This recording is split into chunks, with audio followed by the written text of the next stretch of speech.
is going to be a bigger problem for them than the actual members of the Homeboys. Yeah, the Homeboys still have a few chances to close this out, whereas the Red Giants cannot afford to make a single mistake because of what their side of the map looks like. But they're already showing us what is possible. Innocent positioning in that last fight was insane.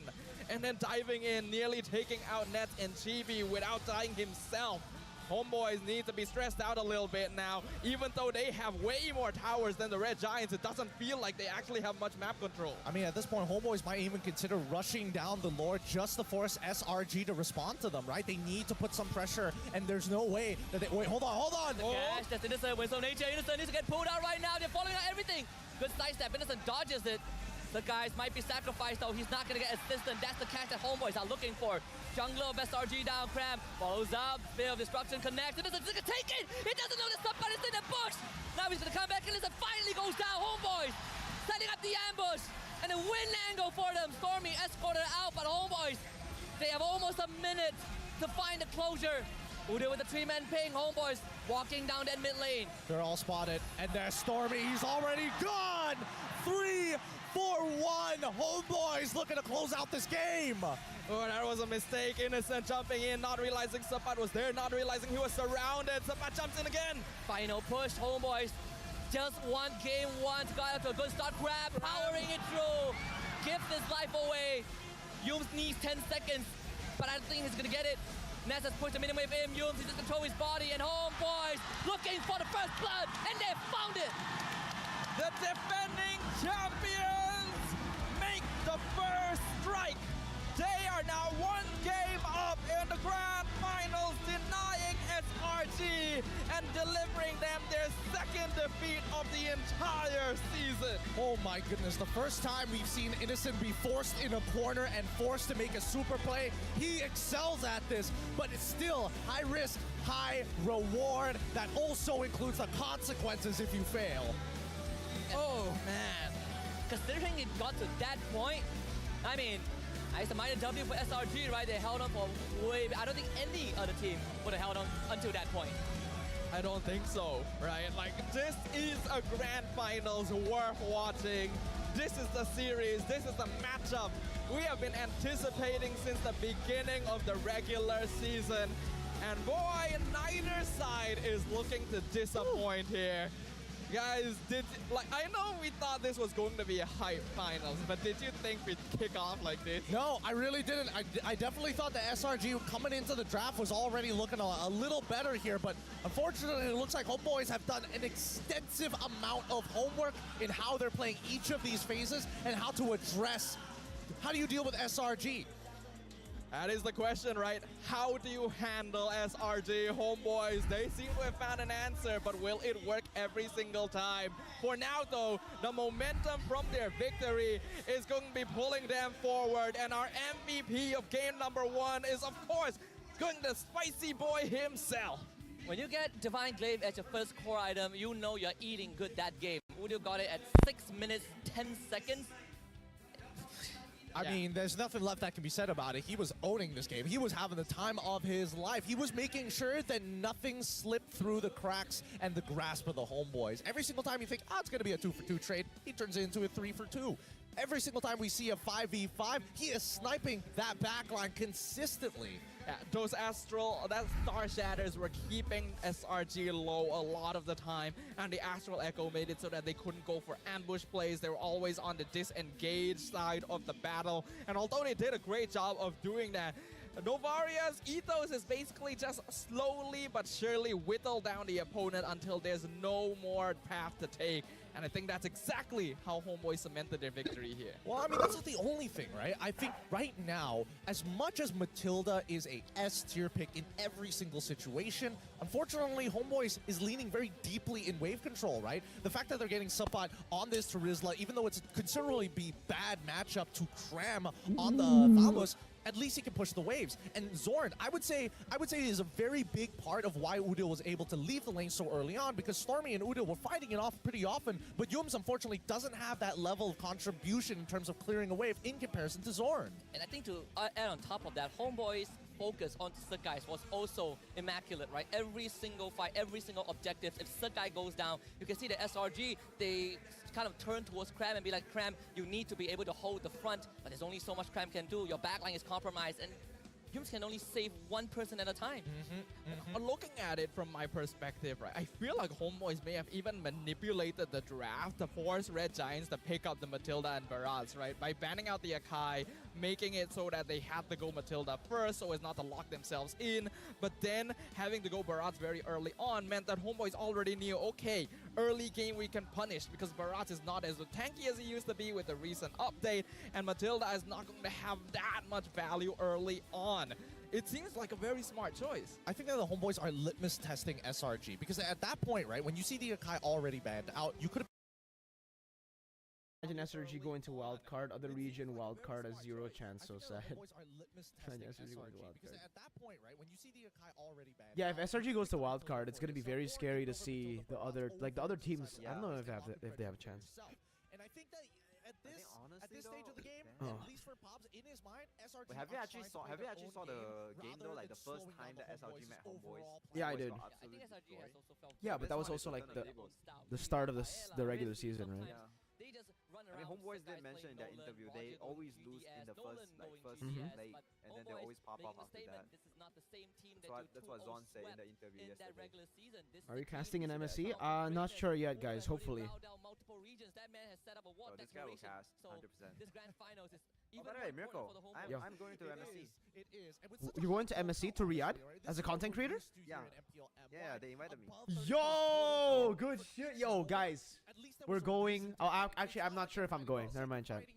I think you're 100% going. You're 100% going. 100%. Not Unless they sure. want to use like Saudi. Only, I mean, no way. It's an international. It's an international. I mean, they haven't. It's definitely English cast. Nothing has been confirmed until they make a post officially, so I don't think I can say anything anyways. With that base siege, Yeah, I yeah, think yeah. Don't worry though. generally, unless they have Would be the nice. Yo, would be nice chat to- saying I chat saying they can't believe you're going with that hair. think they don't What do you mean by that? Hey, in 1 month, okay, in 1 month, my hair will be a W hair. Alright. W hair. You're about to see a W hair in MSC. Hoon is also going Bro. as a content creator? Ah, Hoon? Hoon. Oh yeah, I think so. Then that could be a huge issue to punish. Didn't Hoon copyright you, bro? It will be fun. It will be fun. I'm not sure what content to do. Maybe let's interview Miracle and see. Let's try to interview Miracle at MSC. Oh, Ask dude. some weird questions to him. You should just hang out with I us. mean, the first time. Oh, I the mean, first time you should met just hang out with the Miracle was casters kinda there. rough, Against homeboys. Now, keep in mind, homeboys didn't have the best siege tools in the world. I don't know who the casters who the casters in MSC will be, but you should be hanging out with the casters. They don't line up too close together, but they want to make sure that Cram is taking. DJY's haircut is so bad. Please, Miracle, tell that to DJY. Bro, why you guys? Bro, what is wrong? Hey, my haircut isn't even that bad now. It's grown already. Daddyhood and Miracle Maybe it's like- podcast in the future. I would love to jump on like his podcast and talk. If I go to Malaysia, 100%, I wanna go on Mamak Talk. Mamak Talk is LaFell's podcast, and then like if Daddy wants to have me as well, would be great. But What do Daddy you mean? who literally literally invites anyone to the podcast, bro. Yeah. Even if you're like small, it doesn't matter. Like if he wants, he wants to. If he wants, he just invites. It's the same as Jonathan Liandi, Like he just invites anyone he wants. A lot of that as well. just came down to like Just invites very anyone. small interactions, and Udil just Hopefully, understood, hopefully. hey, at least when, Have you seen the when I'm special missing message of a Flap to player, Kid Bamba? I can No, not choose. yet. Oh, it does max percentage HP. Oh, perfect. Oh, Sakai's is using Daytona's Welcome and is standing Wait, I think still. Kid You can Bomba take the actually. full I don't duration think of they the even. damage. Wait, did they And lost? every I single think they time didn't that qualify for happens, you MSC, see right? What Sakai's happened? just I think they melt lost under in that the upper type of bracket. pressure. Wait, what? Say that again. I think Kid Bomba is like close to elimination, is what I heard. Yeah, They're yeah. in the lower bracket. Lower brackets. Yep. That's pretty tough. Let's see if they go to MSC though. So who are the confirmed teams for wildcard, Chad? Do you guys know? Watch out for T2K in wildcard. T2K is the Nepal representative, right? The team that beat 4 Miracle. Honestly though, like I'm not sure if any team can beat like the Malaysian wildcard representative, because it doesn't matter if Homeboys or SRG goes. I think the wildcard teams won't be able to beat them. I hope that's a mere curse though. I really do. I hope there might be something different that happens in wildcard, but on paper, I don't think any team out like in the wildcard can actually beat SRG or Homeboys. Same. It's kind of like last year, right? Last year, even Team SMG, like Team SMG won against everyone in wildcard. Yep. Which region do you think have the best casters? I gotta represent ID, of course, but I gotta say ID. You know, my boys are good.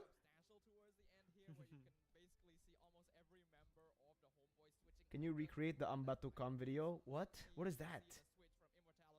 What is that?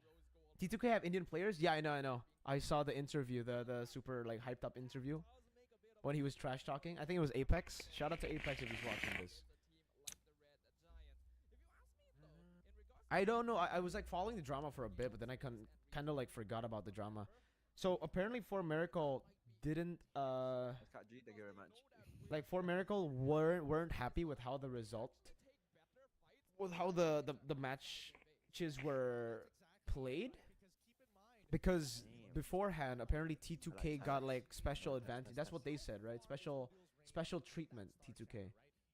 We can go ban for ban. Fuck that. We can go M for M. Yes, Ronnie Talafesi. Thank you, Ronnie Talafesi. M for M. We can go ban for ban. Fuck that. We can go M for M. You guys know that song, bro?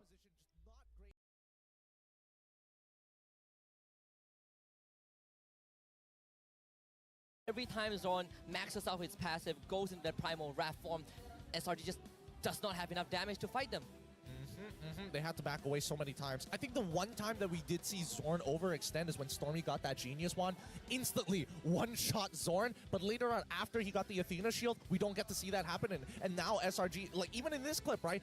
Primal Wrath comes out. Oh, we got to start backing up. We can't one-shot him no more. He's got enough items. And it's precisely because of this that we're seeing Edith start to be prioritized by more and more teams, right? The setup potential and then the transition into the damage potential is really valuable, especially in those early stages when not too many people have items to defend against it just yet. This allows Zorn to actually just directly out DPS most of the Red Giants and whittle down members that would ordinarily be bulkier in the first couple of minutes. Even how Homeboys play, this team comp is all about running at Selangor Red Giants. You see the layering of abilities, right? If Chibi goes in, Sabat. That ultimate is reserved for Innocent. It has a VIP card stamped with Innocent's name. And even if he doesn't catch Innocent, he manages to catch Doom, manages to catch Stormy. And Innocent, I think it's great that he's taking these risks. It's necessary to keep SRG alive, but there's only so much risk you can take. And this one was kind of the killer, because Innocent, he took it and instantly got blasted by 4 people. I think the backup wasn't quite there, because Innocent jumping in there is fine if his team is in position to defend him. But he was basically on the opposite side of the fight from the rest of his teammates, and that's what costed him, because he was surrounded by homeboys while the rest of SRG was trying to surround one person themselves. That's not the positioning you want, especially on a Moscow. Well, at the very least, he wasn't able to achieve his goal, which was to try and one-shot Nets at that point in time. Luckily, Nets still had his Winchant available, survives it, and they get a free kill on top of it. So I think for the upcoming game, SRG really need to start buckling down and cramping down on, number one, I think Edith needs to go at this point. It's just too obnoxious to deal with, and it does make some of your other picks not matter as much. For an example, this Matilda, right, we got to see very minimal value from it overall. Yeah, instead of the Edith, I'm thinking Novara. I think Novara is providing a lot of value for Homeboys as well, contrary to the Edith, which I think overall has some ways to do with combo breakers, counter engage tools. Novara just gives Homeboys too much, right? How many of those early skirmishes went Homeboys' way because Udio was just sharp with the shot, Star Shadow? Yeah, I agree with you. I think that if either of these heroes are going to be prioritized for a ban here, it should probably be the Novaria, because at the very least, I think Red Giants are in a position where they can contest the Edith themselves. But we'll see what happens, because we also want to share this moment with everyone that is watching right now. Wow. All 468,349 of you. A brand new PCU for the season. Guys, we're getting closer and closer to our record last season. I thought it would take like 3 games, but it's just 1 game. I mean, let's just start off with, come on, 500,000. Let's make it a nice round numbers between me and you. This is the bargain, all right, guys? Get your friends, get your family. If you have an extra device, pass it to your pet. I'm sure they're into MLBB. It makes sense. Don't worry about it. Don't worry about it. I bet your pet spider is good at Fanny. We just saw that first game, right? There's no way the rest of the games are gonna be any less than that. Neither of these teams are going to allow that to happen. So you still have plenty of time to tell everyone you know to come and watch MPL MY, because these grand finals are hitting us real hard. But we have even more for you guys as well. You know, don't say we never give you guys anything, because we have even more. Just because it's the grand finals doesn't mean there's only gameplay. We have even more. You know what else we have?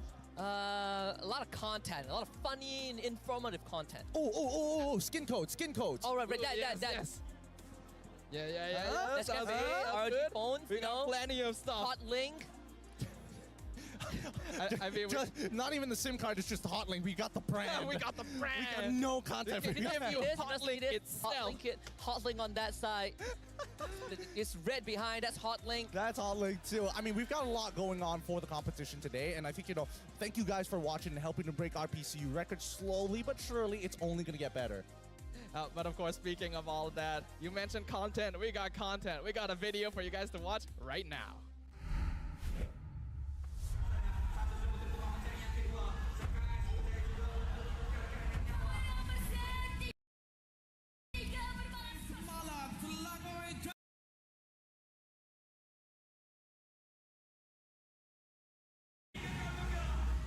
Sejak permulaan musim, Selangor Red Giants sentiasa berada dalam liga tersendiri.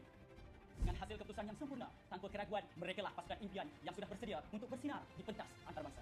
I hope we can represent Malaysia and show that Malaysia is strong. I want to show to other regions what we are made of. We've already come so far and we can only keep going forward. Good for us, guys. Menjadi penghalang gergasi merah ke memenangi perlawanan demi perlawanan untuk mendapatkan slot ke Riyadh. Tapi sekarang mereka harus memenangi perlawanan ini untuk mencipta sejarah di MPL Malaysia dan membuktikan bahawa mereka mampu bersaing dengan pasukan-pasukan terbaik dunia. Saya rasa Nets lah yang paling keras terhadap diri sendiri. Dia tak pernah pun blame teammate dia. Nets banyak salahkan diri sendiri bila game tak jadi. Untuk final kali ni kita tak pernah target untuk hanya ke wildcard. Memang kita nak champion back to back. Itu target kita dari awal season ni. For Zord, sebagai idola aku, so aku nak bantai kau. Siapakah yang bakal berjaya mengunci slot mereka ke group stage MSC dan siapa yang bakal berjuang melalui peringkat wildcard? Selangor Red Giants menentang Homebois. Emotions and rivalries run high here at the MPL Malaysia Season 13 Grand Finals. Both the Red Giants and the Homebois have so many stakes that they are competing for on this stage right now. 10 players, all eager to get their fingers on that trophy, but only one who will emerge victorious.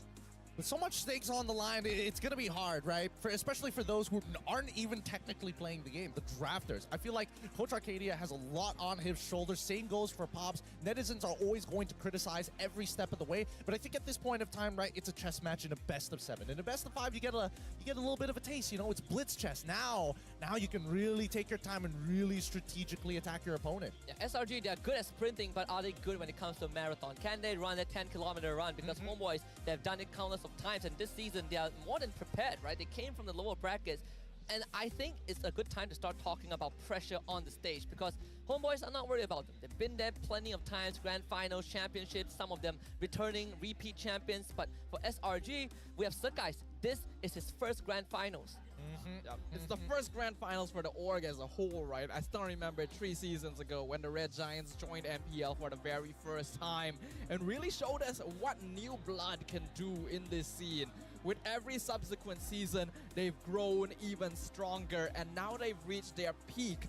But standing before them are the defending champs themselves. I think, you know, as much as we like to believe that this is their peak, there is more to be given. And I think Homebois are really going to have to force it out of them. SRG is going to have to dig a little deep here, but I don't know. Maybe it's just like, oh, Arcadia's like, that's a drafting problem. We can fix that real quick. Game 2, we'll get in the bag. We'll even it out 1-1. Unless Pops, we don't know. We don't know whether he's going to take full advantage of the side that he is given. I mean, when SRG lost their very first game against KGE, to them is, well, we got a bit overconfident. We were messing around with the draft with this Rafaela thing, and we still had to make KGE work for a win. with like what, about 12,000 gold lead. So I think this is not a tough issue to fix. Considering the SRG have already been at the top so many times, but it's good to see homebois kind of pull them down a little bit. It's like, hey, you can't just look down on us. You have to be on the same level. This is the bench we're sitting on, and only one of us can leave it. It shows that even giants can bleed, even giants can be toppled, and the homeboys one step closer. So going into game number 2, what do you think we can expect? I think a lot of it is going to be expected towards, I'm guessing that SRG might just consider staying on blue side. I feel like there's there is a question of whether or not they'll actually excel a little bit better on the red side as well, because it really goes to show that homebois, when in terms of the draft, a lot of it is just predetermined of what power picks can I get for myself, or at the very least comfortable with my team. And so far in this game number 1, it feels like they got a majority of them, especially for the core players that they wanted to be around. I think if SRG chooses to stay on blue side, the Fredrin first pick, like you pointed out just now, might be something that they need to consider taking, right? Give the Matilda Barras away. We take Fredrin because it is just such a good Swiss Army knife. But I personally want to see if SRG would take the red side. Give yourselves a better opening. Sure, priority picks is going to go to homebois, but if we look back at game 1, there are a lot of picks open up, and you're never going to run out of choices. Well, here's the thing, right? The only way they did that was because they were dangling the Matilda in front of their faces. They're just like, Matilda is real good. It's real good first pick. Yeah, you definitely want it. Oh, the healing. Oh, the rotations. But then you have these other picks that kind of, supplemented in place. Matilda, it feels like, oh, wow, she's really great when you're ahead, but when you're behind, maybe you'll survive a couple of situations, but it doesn't really change the goal differential. It's the same situation with Barras as well. Feels good when you're ahead, feels really bad when you're behind, especially after the update. So I think homebois definitely played a small hand there in pushing Red Giants in this direction. I imagine that Coach Arcadia is going to learn from this and realize, oh, actually, they may have us a little more figured out than we expected, and we're going to see things switch up. I do agree with Husky as well. Maybe the Fredrin needs to be contested somewhat, because very easily, Skies and Chibi are the best Fredrin players we have here. The way they use the hero is so aggressive rather than utility. So I am hoping for a really interesting game number 2. But how about you, Husky? What do you hope to see? Just like you, interesting game 2, but I'm thinking about what we can learn from yesterday's series between homebois and RSG. I think when RSG were put behind 0-2, they came back 2 games in a row. In one of those games, I believe game 4, they took out Fredrin on red side. And that really changed the dynamic of how RSGMY was able to play that. Be the response when you see the Akai. Now that's something to keep in mind here, right? It does leave Barats out in the open, and there's not a lot of tank junglers. Afterwards, maybe the Abaxia might come into play then, but I would much rather be in a Abaxia versus Barat situation rather than have to deal with like, no, you're Fredrin, and I'm gonna try to play the game. Maybe, honestly, maybe even Guinevere might be a considerable answer. I just think it's a little bit unfortunate that even after all this time, even after all the nerfs, Fredrin still dominates the jungle, right? Like, he's just a little too good, That 6-pack abs is a little bit too attractive during the draft. I mean, we could say the same about Claude, just minus the abs and add a monkey. I mean, a monkey is pretty interesting, right? Maybe the monkey needs to have abs. Oh. Think about it. Maybe Claw is more popular if the monkey had abs. We get a revamp and Dexter is a gorilla. I was about to say, have you seen a monkey with 2 guns? Have you ever thought of that? You're right. That's more interesting. Have you seen a monkey that just... No, right? No, I have not, in a matter of fact. I have not, but that definitely is probably going to increase the appeal of the hero, and maybe even a mythic skin if you guys vote for it. I already know the Clint one was messed up. I know it's a good idea, okay? Muncho, listen up, all right? $1 million right here. Okay. Okay. The second skin, same as the rarity of Vexana's latest skin. Zenith level, all right. Get this. Dexter is now a big size ape or a big size primate, all right? And Claude is the dog on his shoulders. Now Claude is the one that's, in collaboration of Planet of the Apes. Yes! I see the angle. Perfect. Muncho Marketing, get on this. Get on this. Rolling the dough, baby. Rolling in that dough. MLBBX, Planet of the Apes. That would be the play. That would honestly be the play. But for this upcoming game, right?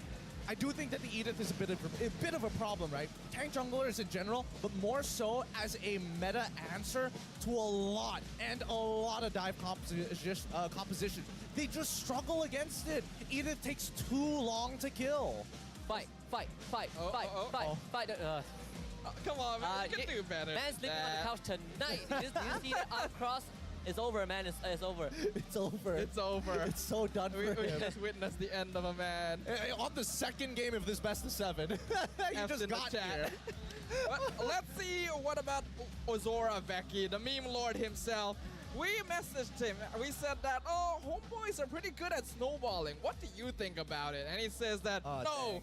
it's us. Team SRG is the strongest at snowballing. We have a 20 win streak after all. Ooh, that's... Oh, I don't know if this is going to age well. I mean, right after dropping this game, I mean, we're going to need to see a clap back from SRG, and it has to look like in the same fashion where homeboys are like, oh, they might be in it, but eventually getting closed out. I want to see SRG kind of break the unspoken curse of MPLMY. They finished first in regular season, but you know, first place never yes. wins trophies. And they're getting very close to it. A second place curse, that's true. How about Zapat? We messaged him too. We asked him, are you ready to face SRG? And he said, SRG was unbeatable in the regular season. We're one of the teams that lost to them, but so we're still looking for our revenge. We're upset we lost 2-0. So they trained really, really hard until they were able to secure top 2. And I imagine now they have their eyes on being number 1. I mean, it's really weird. Sapat's English is so good. Why aren't we asking him the questions in English as well? I mean, Sapat wanted to 4-0 SRG. Oh. That's the goal. All right, 3 more games to do so as we jump into the drafting phase. Let's get these teams to duel one more time. I want to see the way that they approach this, right? These first rotation picks have been quite detrimental for both of these teams. And I think that it's highly volatile to a point where if homeboys accidentally misclicks or mispositions, misselects a hero, that could be the end of that game. Yeah, the draft is so important. So when we jump into the draft here for game number 2, we can see that they have switched sides. Homeboys on blue, Red Giants on red, and homeboys lock down the brethren. They're putting an embargo on the man. This is no longer allowed through the borders. That's so funny. That's so funny because now the onus is on SRG to get rid of both. Harith as well as the Loyi. Maybe Loyi is questionable, right? Maybe it's like, yes, Chip, naturally. Zorn, he's good at it. But do you believe enough in Udil to carry the game on a Loyi? There's the Matilda that you need to consider about, right? Again, it comes down to picking your poison. What do you want to let through to homeboys? Because I'm starting to see homeboys, they're starting to lock down on the jungle for SRG, right? So guys didn't have a good game of 1, and now removing that Fredrin, telling SRG that we don't care about this Fredrin, we just want you to not be able to play. Maybe they're targeting because Chibi was the only one on the dream team Yes. of an SRG, right? They realized, oh, the jungle, that's where we win. That is their first tip on how to beat SRG. Look at who's on the dream team, and then just, you know, target him. Just target him. Poor Sakai. I mean, it would be funny if there was a mic check where it's just like, I'm on the dream team, guys. It's me. Whoa, the Akai too. Wow. Oh, hold on. Is someone pulling Exorcist? All right. Yes, he is. This is the important one. Does he get a skin? Does he get a nice skin? And roll.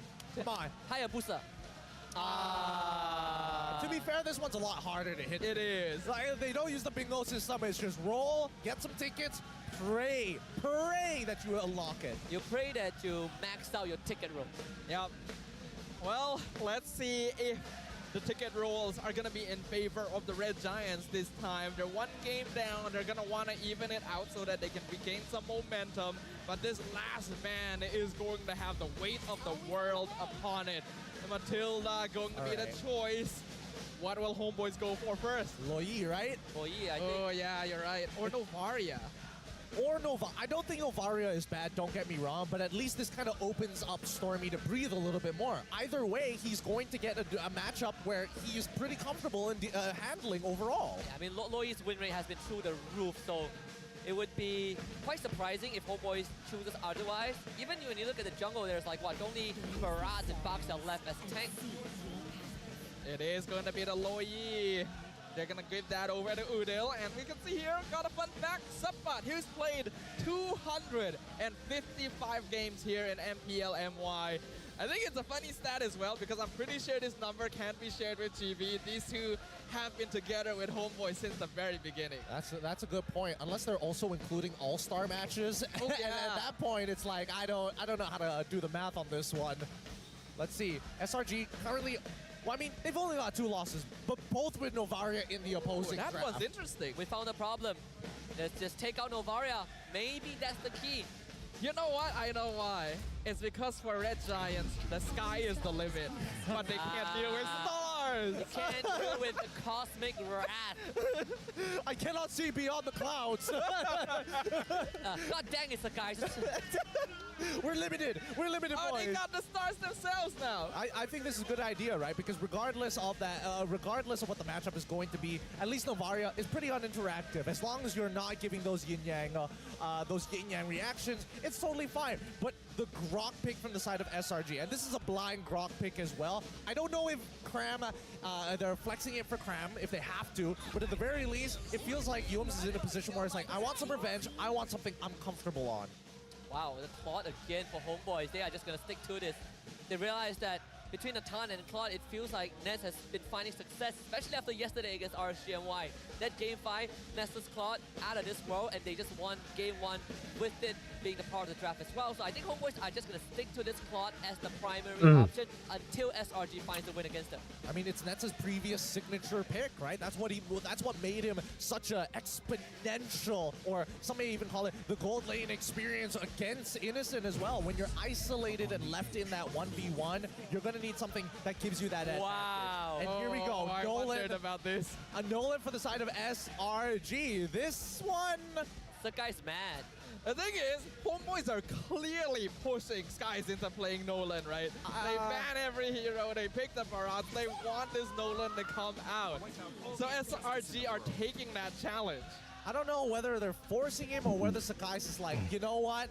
I gotta show up against GB. I'm not on a dream team. I'm going to play Nolan. I'm going to set a record right here, right now, and take that plaque from GB when this final ends. Yeah, you took my Dream Team award, I'm gonna take your highest GPM award. Watch out, this is not going to even make it past tonight. Oh boy, they ban out the Cho too. Okay, so by locking in the Grok now, they're gonna target Zorn's heroes instead, but his hero pool's pretty big. I guess probably the Edith should go here, right? Edith, Minotaur. Ooh, that's quite a number of heroes that Homeboys can pick for Zorn. I don't think he's going to run out of options. Yeah, I don't think he's gonna run out of options just yet. But as of right now, like SRG, like what can you really say about their comp, right? It doesn't really give you a direction about how they want to play the game so far. And they've locked in their mid trio. Now the question is who's gonna be, what's the hero for gold and what's the hero for EXP? Homeboys on the other hand, separate problem, right? They're playing towards the gold side of the map. They've got the Swiss Army knife of gold lane, Claude. They've also got Loyi. They've also got Barats. But now, if we give Sapat a hard engager, it might just lean back to Rizla once more for him. Yeah, I'm thinking the same. Kaja ban out for SRG. If they want this Nolan to flourish, this could lead into a Moskov ban. Homeboys just want to eliminate whatever potential problems that Nets might face in that gold lane. Or if they want to lean into Cram, it could be a Thamus ban, I suppose. Do they ban Tamus? Moskov is still open, no, but Homeboys have already dealt with it once before, though it was still very scary when Innocent played it. They'll go for the CC instead. Okay. Wait, I think this actually, like the idea that this will put into the mind of SRG is that this Barats might be EXP. It could be a fake out, to be fair. It could be a fake out. And I think that Paku SRG, itu gak sih? if they want a really safe option, they could go just like you. Ari dulu, Paku itu. They're going to try and make a hard read against the boys. I suppose not bad, right? I suppose it doesn't matter where the Barats go if the carry is there as a means to an end. But again, that early to mid game is going to be rough with how Homeboys having all these maneuvers with that Loyi. Maneuvers are going to be many here. Obviously with the Loyi, we've already seen how teams are able to control the map very well. But we've also seen that these teleport type Isang heroes are baku ito. strongest when you're able to have a lane control. And I think right now SRG is focusing on making sure they have some of that early game lane control here, especially by making sure that the heroes that counteract Grok are taken off the table. Well, they are going to need like at least a good setter, right?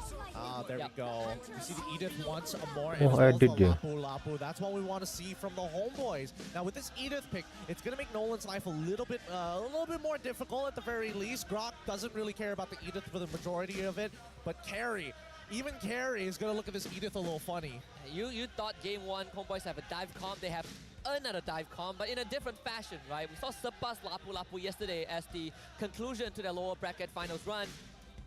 Was it against the Carry? I think it's either Carry or Moscow, but regardless, right? Once he gets to that back line, Carry is going to have a rough time. Regardless, if you take Purify or Flicker, you still have problems that you need to deal with, and there's no Matilda to save you this time. Yeah, Sapat is easily the best Lapu player we have here, but Red Giants going to take a page out of homeboys. They'll go for the Terizla for Cram, and that's going to be the setter that they are looking for. The question is, will it be enough? Well, I think they needed something tanky that deals a decent amount of damage and can push those waves. I was thinking of Paquito, or if they want something more volatile, a Benedetta, but I think that Terizla works well. He's probably going to come in a little late to the fight, but at the very least, you have that body of the Smith to keep you alive and absorb damage from Udil. Hopefully that splashback to the rest of his team doesn't cost them the game. Yeah, I hope so here. Homeboys, they're going to be jumping in. They have advantage, but can they close this out? Can they deny the Giants from yet another victory? We just got to see if homeboys can extend the lead, they are going to be in such a good spot. But we also got to see if SRG can come back from a defeat. It is game number 2 coming right up in this grand finals best of 7. Selangor Red Giants on that red side, homeboys on the blue. Here we come. Oh, MPSJ Serdang Jaya is shaking with the number of fans, bringing in the drums, making sure that their voices are heard live as they battle it out. Game number 2, homeboys on the blue side up against SRG on the red. I love how many people they put around the purple buff instantly because they know Hughes on the Grok is definitely gonna try some funny business.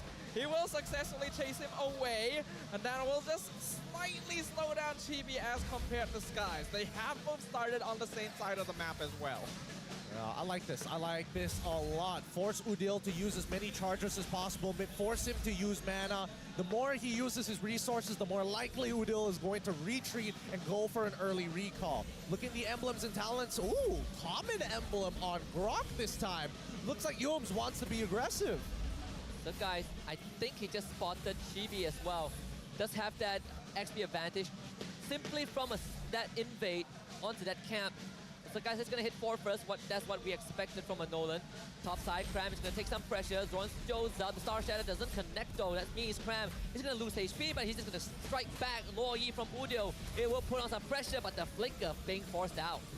Alright, good response from the homeboys here, rotating multiple to try and stop Cram because they know they need to unblock Sapat from lane, and then immediately choosing to disengage when they realize that they don't have the resources against the numbers of the Giants. Yeah, Cram's got a good freeze here, and Chibi's gonna bail Sapat out. Good help coming in from a brother in a different role. 15 seconds left, and it looks like it's an early recall coming in from Udil. He doesn't need level 4. He does not care about his level 4 as of right now. He just needs to make an impact. If he happens to get level 4, sure, but he's probably not going to need it for the upcoming turtle.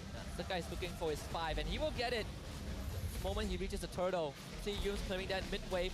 Will have that wild charge in just a little bit, but Chibi is not going to wait, and Yums will reset that turtle. Ooh, nice reset there, allowing Skies to make it in time and even get that extra EXP to hit level 4. Stormy is zoning out the top lane by himself. It's going to be very crucial. Sapat jumps in, and Guys wins the Retrify with the level advantage. Sapat lands the Land Shaker. The Raging Splash comes right out. Grab the victim. But it's not engaged. Yums with the save, and SRG off with 2. What a flicker wild charge. Instantly Zorn and Sapat lights out, and that's EXP compromise for the side of the homeboys. SRG have opened a wound up on the top side of the map. Man, Cram just dangled his body of a Smith like a bait in front of the homeboys, and they fit on it. Beautiful play. Red Giants having the lead now is exactly what they want, especially those 2 assists on Skies is going to help this Nolan heavily. Feels like Oh, the onward didn't connect against the Yums. But at the very least, I think that the homeboys, one of their weakest points is when they start getting desperate for a trade. That's when you start to see them do sporadic movements. Oh my god. Wow charge. This one to Chibi. Cram, he's out already. Chibi needs to get out. What a penalty zone for Cram. All of them caught on the edge. This guy is a geometric genius. SRG finds another 2. You know, I gotta use that term, geometric genius. That's very nice. Catching all of them, and then Sky is jumping for the backline specifically because he knows his team can handle Chibi from that point on. I mean, SRG, what's great about them is their micro, right? Looking at that micro, it looked like everybody was gonna back away at the same time to leave Yums by himself. And homeboys, they kind of sniffed up on that. They're like, oh, maybe we can actually do this. It feels like they're not gonna send in reinforcements. And then Yums wow charges once again to turn it around. Common emblem. That is a minor difference maker. Now SRG, Becky said that they're good at snowballing. They got a snowball rolling. And this is now going to be scary. We already mentioned how Bharat's going to have difficulty if he falls behind. Chibi going to be feeling a little bit of that pain that Skies had to feel in game number 1. But they do still have a lot of damage potential, right? Literally everyone else on the team is able to output DPS. So the Red Giants still cannot let their guard down here. The net worth lead not totally in their favor yet. But he's already forced so far away. After Echo ping onto 2 against the guys, gets the turtle. Now Tigas nih. They get the cobble onto Cram, spit him out. Tak mati tu. Cram will flick the safety zone for the chase, but Yums re-aggros it, and now it's going to be Zorn that gets sacrificed. Selangor Red Giants coming back strong. Bro. Oh, you know, it's not often during the draft that we see a roam hero being picked so early. But Yums on this rock is such a Swiss Army knife that it just works. Wow. Wait, guys, you messed up. He wanted to put all that damage on Udil. Accidentally auto locks onto Chibi. Udil on the run, unfortunately, and I think Stormy, he's getting a little bit of revenge from game number 1. Recall, nah, brother. You're walking back. It's still a flicker, right? Still something of value taken out from Udil. And the more things of value that the Red Giants are able to take away from the homeboys, the better they're going to feel. These cooldowns are very important right now for the blue side of the map because they're already in a difficult spot, a 4K net worth lead now. Red Giants, we saw how they were able to farm and make up the difference in game number 1. When they have the lead, though, it's a totally different ball game. Yeah, I mean, with this lead, and especially since Yums has a full level ahead of Zorn, you can see how much Zorn is like trying to punish Yums specifically. He needs to get this Grok out of the way before he can start opening up the map efficiently. If not, they're both going to be side by side, rubbing cheeks against each other. And it's annoying for Zorn because even if he wants to crowd control Yums is just power of nature. What are you going to do? Crowd control me? No, not an option. He just holds his pillar slightly different and you can't throw him over your shoulder, right? Tak gotta be rough because Zorn was in so much control in game 1, but Cram. Push back, step by. He's gonna be forced to step by Zorn now. Cram will just bear the brunt of the damage, even go for the penalty zone to force Zorn out. The guys, poke on the Wudio, that's half his health bar. Third turtle coming up, no penalty zone for the Terizla. Yeah, and it looks like Cram, he's not gonna go back into lane. They're gonna rush this down, rush this turtle down in the meantime, and I think this should mean that Suppan will be able to take that top tier 1 as a trade. I think it's not too bad a trade for the homeboys. Structural damage is going to be a lot more permanent, and then the slight gold and the XP buff that Red Giants will get from this. So, the guy. He still gets the kill. He wants to get away. Oh! Missing the Earth Shadow. And that means the guy gets out. The Red Giants a block from Yums. You ain't going nowhere, boys. Grab another catch on the edge. Killing spree for Stormy. Matt's just gonna dance his way over. For SRG! Oh my god! What a play coming out from the SRG! What a clapback! Putting homeboys back in their place, telling them, hey, you can't beat us just yet! That was just the fluke! You don't see that from any team but the Selangor Red Giants, man! Firstly, Skies, how do you dodge Earth Shatter like that? I have literally never seen that before. But even on the tiniest sliver of HP, they know they can keep the ball rolling. They know they can push homeboys to the very edge. Oh man, game one was homeboy saying, yes, SRG, we outplayed you. SRG responds. Anjing diambil Try semua. that one more time. Yeah, SRG is like, we got close in game one, but game two, maybe not. Oh, not even a chance. Oh, such a good read. They even knew that they TP'd it. Oh. Oh, they went for net. PMI out for net, but Krem is like, okay, you abandon your teammate. We're just gonna take them down. Try as we hardest as we can. Udio, he's gonna pop. Mati. For the finger, that's him down to Cram. SRG is still getting something in return. Oh, they're getting everything. They're getting everything. SRG taking out the outer turrets like it's nothing. The first Lord should fall into their hands without much contest. There's GB is 3 levels behind, and this is the SRG we're used to seeing. 72% AI winning prediction 8 minutes into the game. I have a quick question. Do you think banning out the Fred shot homeboys in the foot? You know, maybe a little bit. Like, I get what they were going for, targeting the jungle picks, because honestly, the pool of meta jungler is not that big recently, but the Nolan, right, could... I don't know if it slipped their mind or if they really tried to force guys into it, because it's not working if that's the case. I mean, I think they had a rough idea. I just think they underestimated Yums on this Grok, right? How little effect Zorn has because Yums exists playing this character. And Zorn, he's like, as much as he's TPing it around, he can't seem to shake him off. He sticks onto you, man. Rock solid. Immovable object. Oh, GB. They're not Because- gonna do it. because- Don't do it. Don't do it. They're just gonna try and build something out, base something out. You can just see the way what Yums wants. He's like, oh, I'm gonna isolate Chibi, and if anybody from the side of the homeboys oversteps their boundaries, that's when I'm pulling the trigger. He just grounded Chibi, basically. He put him in a timeout corner. Yeah, he's doing it again. Oh my goodness. He's 2 for 2. You want your TP boy, huh? All waves synced up. Except for the mid one. Mid one is has been eliminated. So the SRG though. They're just gonna let the Lord slow down the push just for the mid wave to come in. GB taking some pokes. Here is the stage. Cram only onto one, but that is Nesta. But with a re-engage, Cram will throw his body to ensure the SRG get the top inhibitor. Will they go for more here? I think that's about it. They're gonna disengage now that they no longer have the Terizla around, but that's more than good enough. 10 minutes, 10,000 net worth leads. Guy's really trying to take that award from GB. Oh yeah, oh yeah, and if you can do it before that 12-minute mark, that would be the most ideal, but this checkmate angle for SRG. Homeboys, they're not gonna make the 42K mark in time, and let's look at the items. Not even a golden staff coming in from Nets just yet. Their scaling has been significantly slowed down, and Udil is not having a fun time, only having the enchanted talisman complete. Having a rough time. That feels bad That's here. really bad. I gotta ask, do you think going for the Brute Force Breastplate and Guardian Helmet from GB here might be a little bit greedy considering circumstances? Maybe that's all he Oh, gets. he TB slowed stopped down him. again. All right, TB, detention time is bedtime. Go to sleep. Think about what you did last game. How does that even work? You're supposed to be able to dash over walls with Detonas. He literally timed the perfect peak at the end of his dash. Yep. I think GB. He wants to fight. Catches Nets with it. Uses most likely gonna go down. Zorn with the Primal Wrath fights the guys. He's gonna try and chase the guys down, but the guys ain't going to fall for that. And now Zorn gets sniped. Conceal ain't gonna help it. SRG too good, and 2 inhibitors down.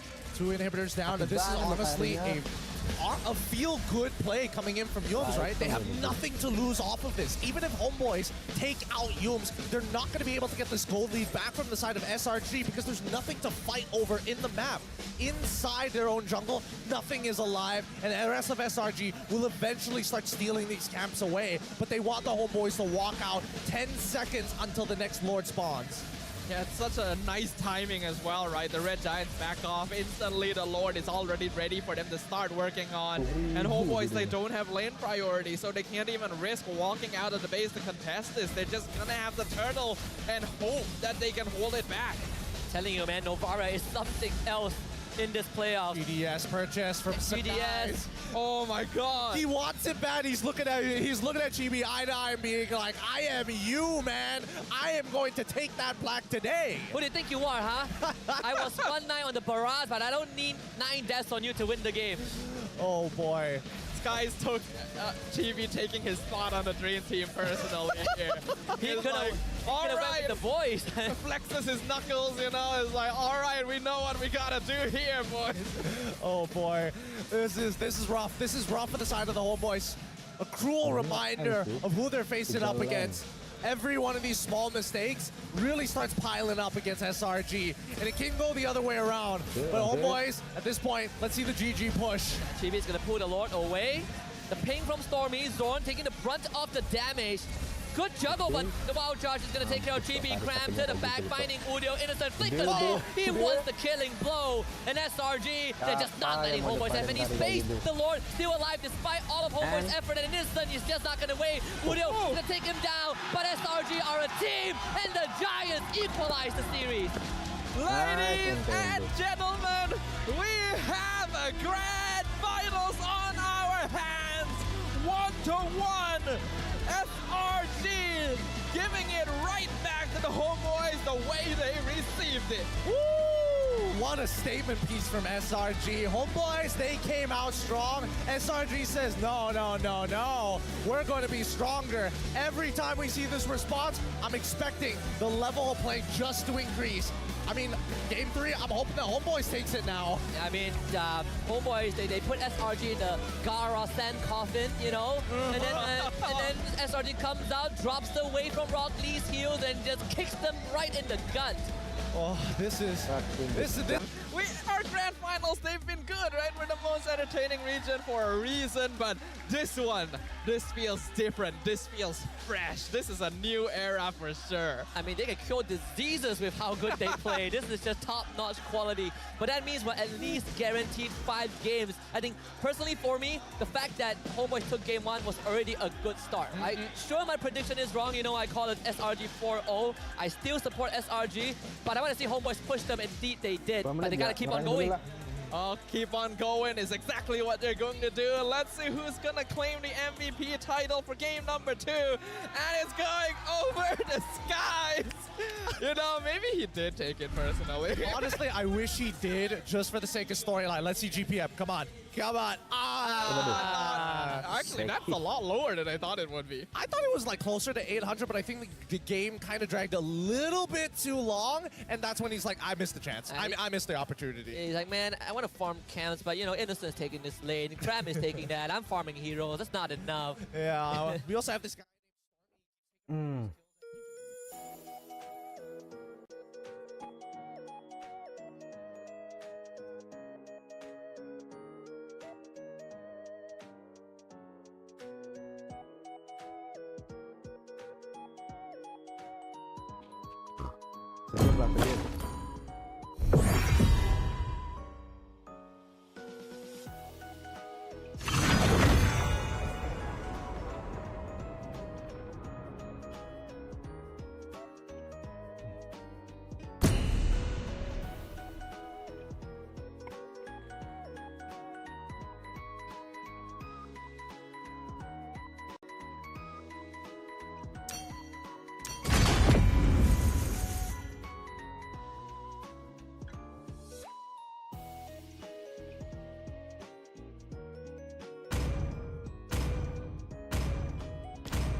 Please ban a hero.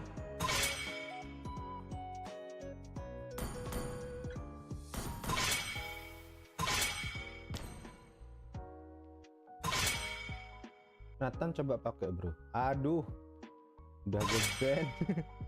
Your team is banning. Gak first pick loh. Males main musuh Nathan.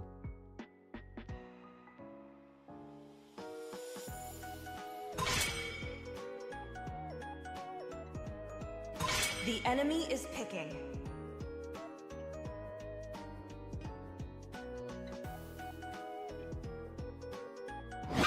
Harapan akan tetap ada, Please pick a hero. bahkan ketika semuanya terasa menyedihkan. Baik bang.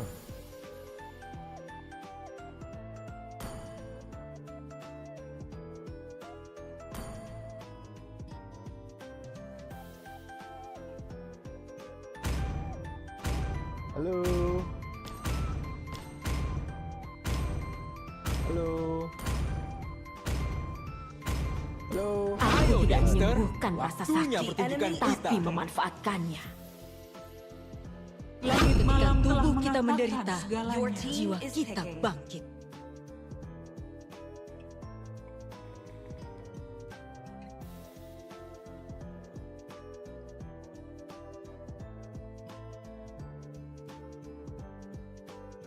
Tanda-tanda depan.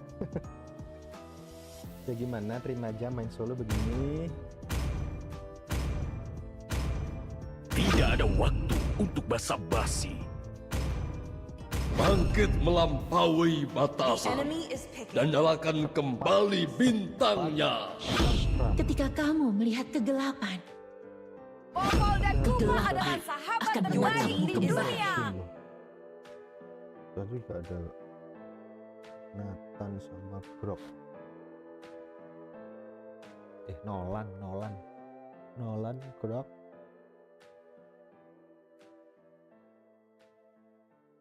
Harinya free farm, udah selesai. Aku adalah Yin dan tidak akan pernah berubah apapun yang terjadi.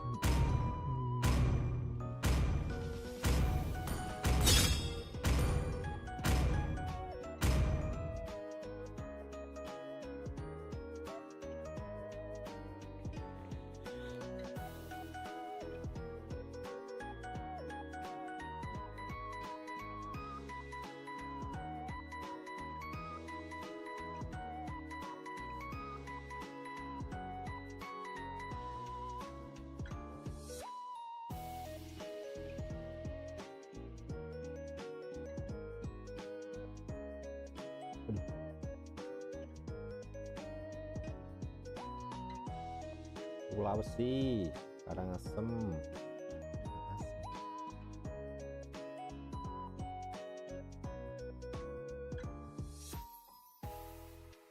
This guy.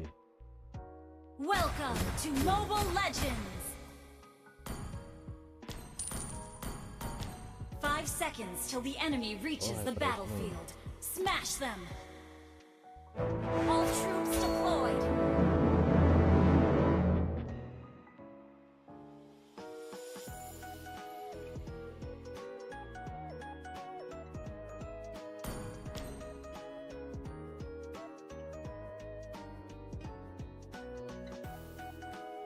Dexter, apa kamu bertambah gemuk belakangan ini?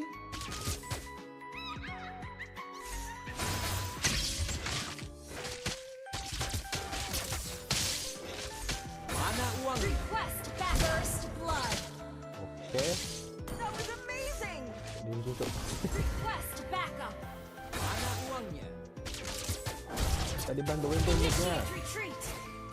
Astaga. Ruang Valentina. Punggungku, bukan ketiakku. Hentikan.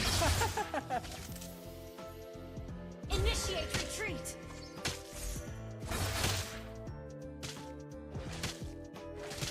Ayo berkenalan dengan temanku, Dexter.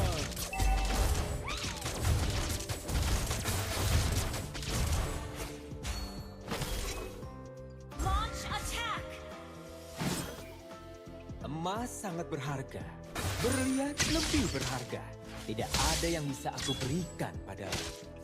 Mana uangnya? An enemy has been slain. Double kill. Oke, Hujong.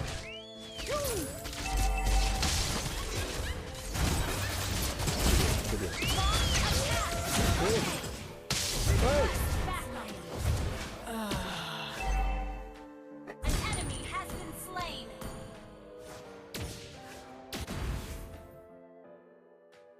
Attack the turtle.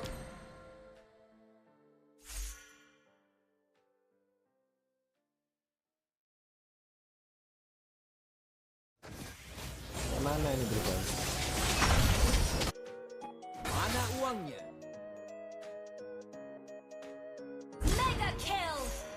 Biasanya bantai-bantai. Aku pencuri? Tidak. Ini barang pinjaman.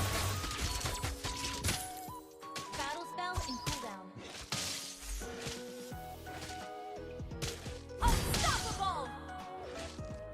Ada kabar rekanku adalah seorang gadis yang cantik. Mana uangnya? Attack the turtle. Terus perhatikan musuhmu, Dexter. Enemy has been slain. Battle spell in cooldown. Aduh bang, sini dong bang. Aku pulang, Los Pecados. Tembak, Dexter.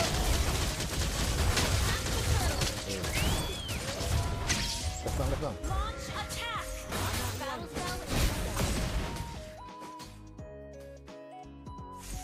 Launch attack. Kau dan Dexter selalu siap. Battle spell in Uangmu juga siap. Ult is not ready. You have slain an enemy. Sini, biar kulihat. Wow, Request backup. sangat mahal. An enemy has been slain. Attack the turtle. Aku pencuri? Tidak. Itembak, Dexter. Boleh dulu. Request backup. Beruntung bisa lolos. Itulah keahlianku. Halo Flipper, halo. Ult is not ready. Request backup. An ally has been slain. Lol dan Dexter selalu siap. Uangmu juga siap. Launch attack. Mana uangmu? Attack the turtle. Ult is not Udah ready. ulti bang. Bentar bang. Slain the turtle. Belakangan ini. Tembak, Dexter. Tinggal bro. Ally Semangat has bro. Tuh hit bro. Terus perhatikan musuhmu, Dexter. you destroyed turret. Sini, biar kulihat. Initiate retreat. Ini sangat mahal. Initiate retreat. Oh, gua rame. Ult is not ready. Ally has Mati dia. Mana uangnya? Beruntung bisa lolos. Itulah keahlian. Ult is not ready. Masih di situ. Sungguh hari yang buruk. Our turret has been destroyed. Request backup. 2 menit draftnya. Bentar. An ally has been slain. Ada kabar bahwa rekanku adalah seorang gadis yang cantik. Pakai rom apa nih?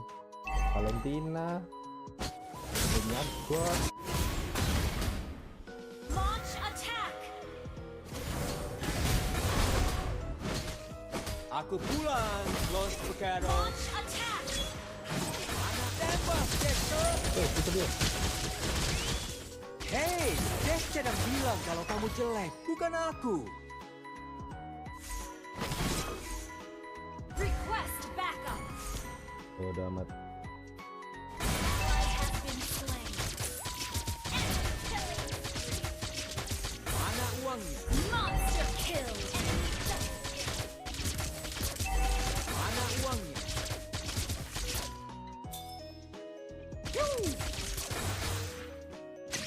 Our turret has been destroyed. Launch attack. Ada ulti. Ult is not ready. The enemy has slain the turtle. Emas sangat berharga. Berlian lebih berharga. Tidak ada yang bisa aku berikan padamu.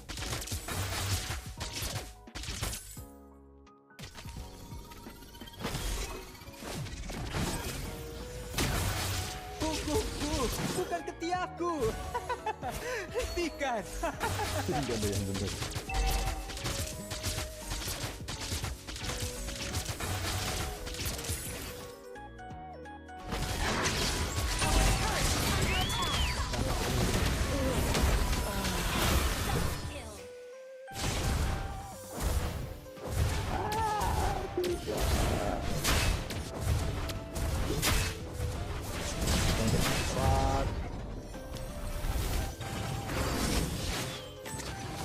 Mau tank loh. Bisa. Emas sangat berharga. Berlian putih berharga. Tidak ada yang bisa aku berikan padamu. Mana uang?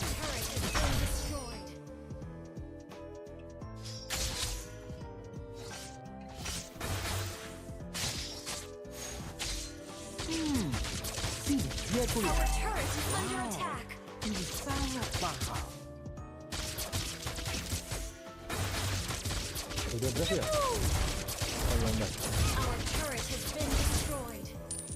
An enemy has been slain. Mana uangnya? Enemy gone. Mana uangnya? Our turret is under attack.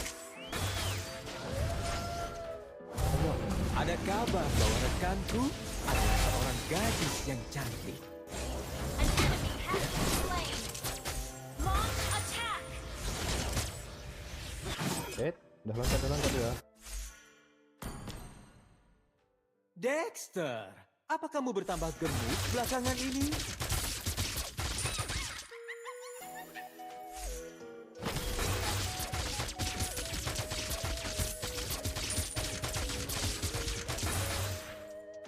Aku pencuri?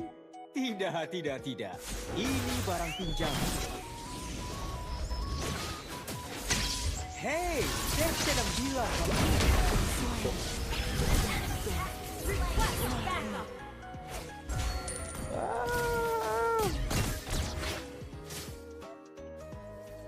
Loyi. Nolan sih. Request backup.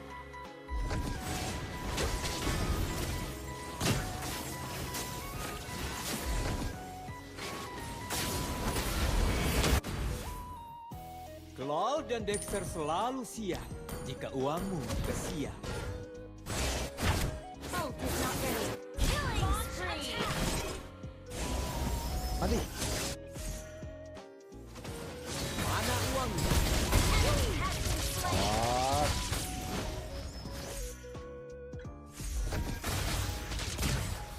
Attack the Lord.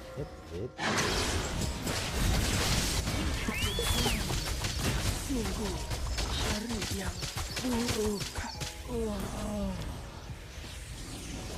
Bang.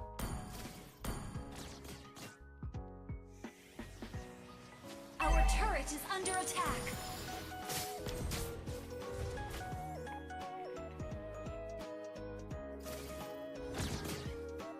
Aduh, nggak fokus nih.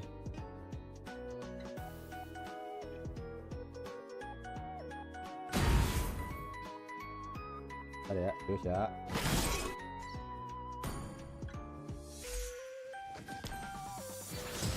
Ult is ready.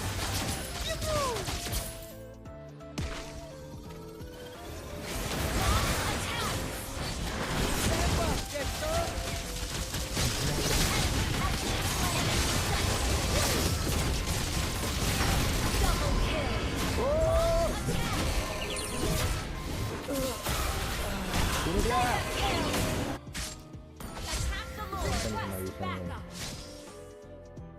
Sabar bang, abis ini bang masih nonton ini loh. Our turret is under attack. Masih nonton homebois. Ult is not ready.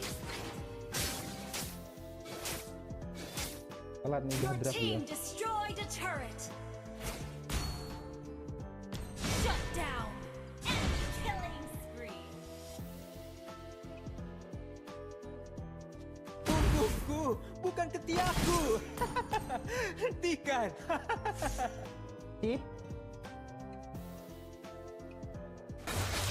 Aku pulang, Los Pecados. Our turret is under attack.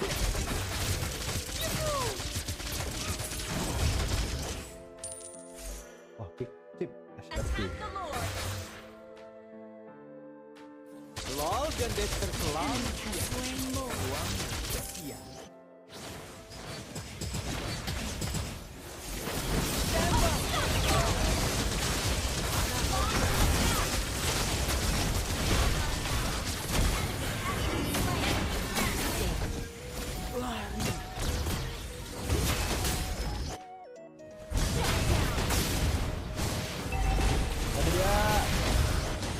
Double kill. Well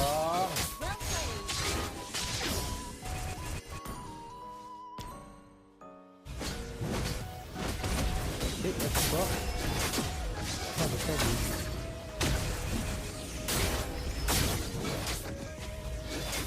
Our inhibitor turret is under attack. Terus perhatikan musuhmu, Dexter. Been destroyed.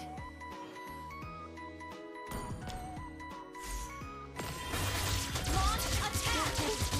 Bukan ketiakku. Hentikan. Killing spree.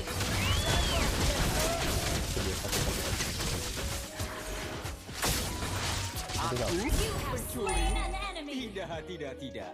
Ini barang pinjaman. Ult is not ready.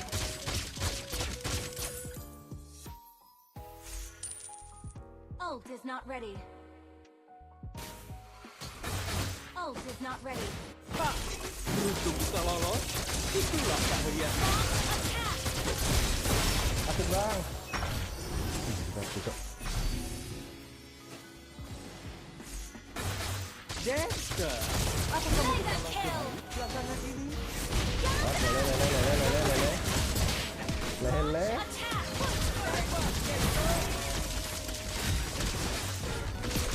Unstoppable.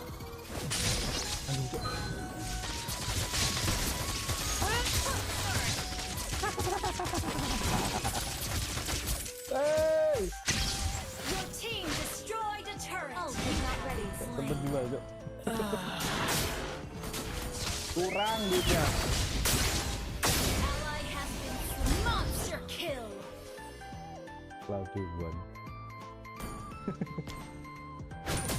Your team destroyed a turret. Madrid bang. Madrid. Nathan lepas Jo. Our inhibitor turret is under attack.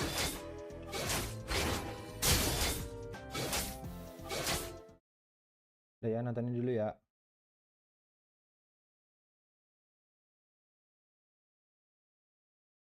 With Red Rin, Faramis already on the opposite side. SRG, did they continue banning against Zorn? Minotaur, I suppose. Minotaur, Belleric, that's something that homeboys used to Do beat they a just chip straight up previously. ban Carmilla? That could be an option. I think it doesn't really matter at this point, right? I think that there's no real way to pinch it. What do you not want to deal with, right? And it looks like they don't want to deal with the Arla instead. I think that's fair, because at the very least, it puts homeboys in a good position to kind of flex their picks, and then you have to show your hand because you're on blue side. But let's see what homeboys do without this flex pick. Let's see. Homeboy is gonna have first pick in that second phase. Man's about to catch something when he walks out the arena. You better watch out, boy. He's gonna catch some hands one way or another. He's booked that appointment. Here we go. CC gets locked in for the side of the homeboys because he finally got let through by SRG.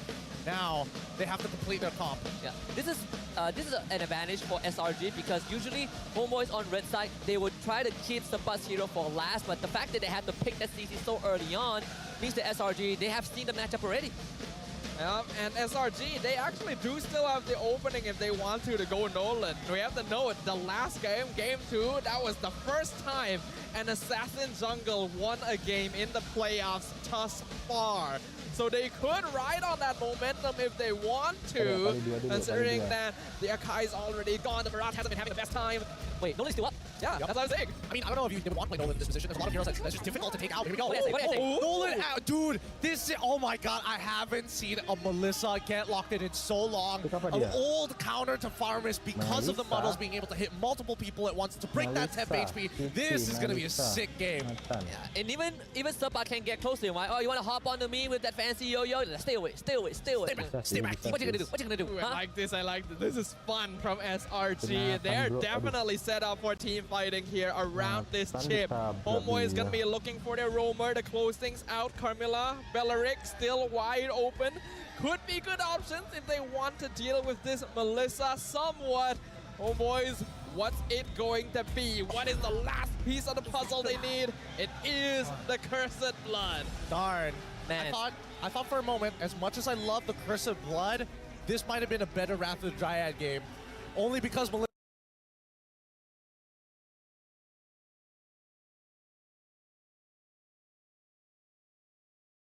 Melissa's auto attack base, then his passive is going to hurt him back. Well, we're jumping in soon. Husky, whose draft do you like more? Selangor Giants, I think riding off of last year's momentum and having a draft that, first of all, you can deal with Homeboy's draft. Second of all, 2 out of the 5 heroes have 2 lives. You know, Aurora, X-Borg. If they get a hit, this game is going to be quite a journey for Homeboys. Ooh, what about you, Gideon? Who do you like more for game 3? Honestly, I'm kind of liking the Homeboys' draft just a little bit more. As macro-oriented it is, they need a clean team fight, and Homeboys ain't going to be giving that to them. They're going to be fighting dirty. Looks like the desk is 50-50. The games are 50-50. The teams are ready to face off once again. Who is going to be able to break ground and gain some foundation for the rest of the grand finals? The guys looking to deliver the second win for the Assassin Jungler pool in this grand finals. Game 3 SRG this time is going to take a blue side, and Homeboys on red. No teams have been able to find a victory on blue side thus far in this series. Ooh, an interesting observation, actually. All right, we'll see if SRG can break that trend. Both junglers going to be starting on the same side of the map, which means around level 4, they might look to gank towards that gold lane instead. They typically mid, again, engaging on each other as much as possible. They've been trading back and forth this entire time. And even on bottom side, right? Again, these teams, they understand how to play for priority, and they know how important it is. I just noticed as well, Innocent went Inspire with Assassin, with that Master Assassin emblem. He's going for full damage. He's believing that his ultimate will keep him safe no matter what. Yeah, strong beliefs. And with the chip recent change, well, the buff to the shortcut, right? You get an extra shield when you come out of it. It does allow you to survive longer against Homeboys in this AoE, but Innocent, he's feeling really good if he's going to take that Inspire. So guys, also trying to look for Udio. He's not going to find it though. Ooh, this guy's already level 4. Chibi's still looking for a camp somewhere. Oh, Chibi's gonna go down! First blood for Stormy! I mean, what you gonna do about it? Wow. That was fast. It was a fast reaction, and honestly, that 2v1, I definitely thought that Chibi had an opportunity, but until he hits level 4 and gets that energy eruption, he is not as tanky as most people think. And he's not gonna have the camp as well. So guys will be stunned up. Concussive blast, this damage. Udio flickers. He wants the guys down, and he will find it. Well played there, Udel, with a flicker forward, punishing Skies. Gonna be able to at least keep things somewhat even here. Unfortunately, because they took that last camp, GB has to take this turn. They have to somehow fight this cram. Hasn't hit 4 just yet. Yums can run in.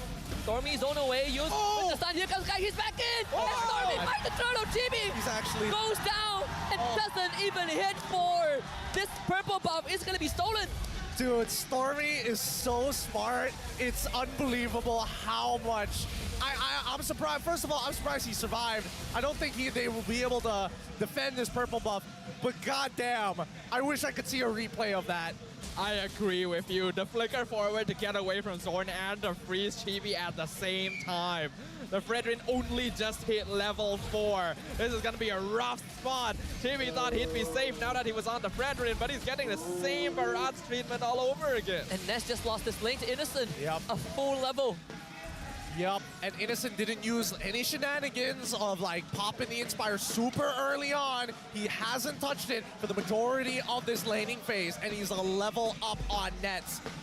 Zorni's nearby, but overall, SRG, they're playing this really, really well. They found these really important windows.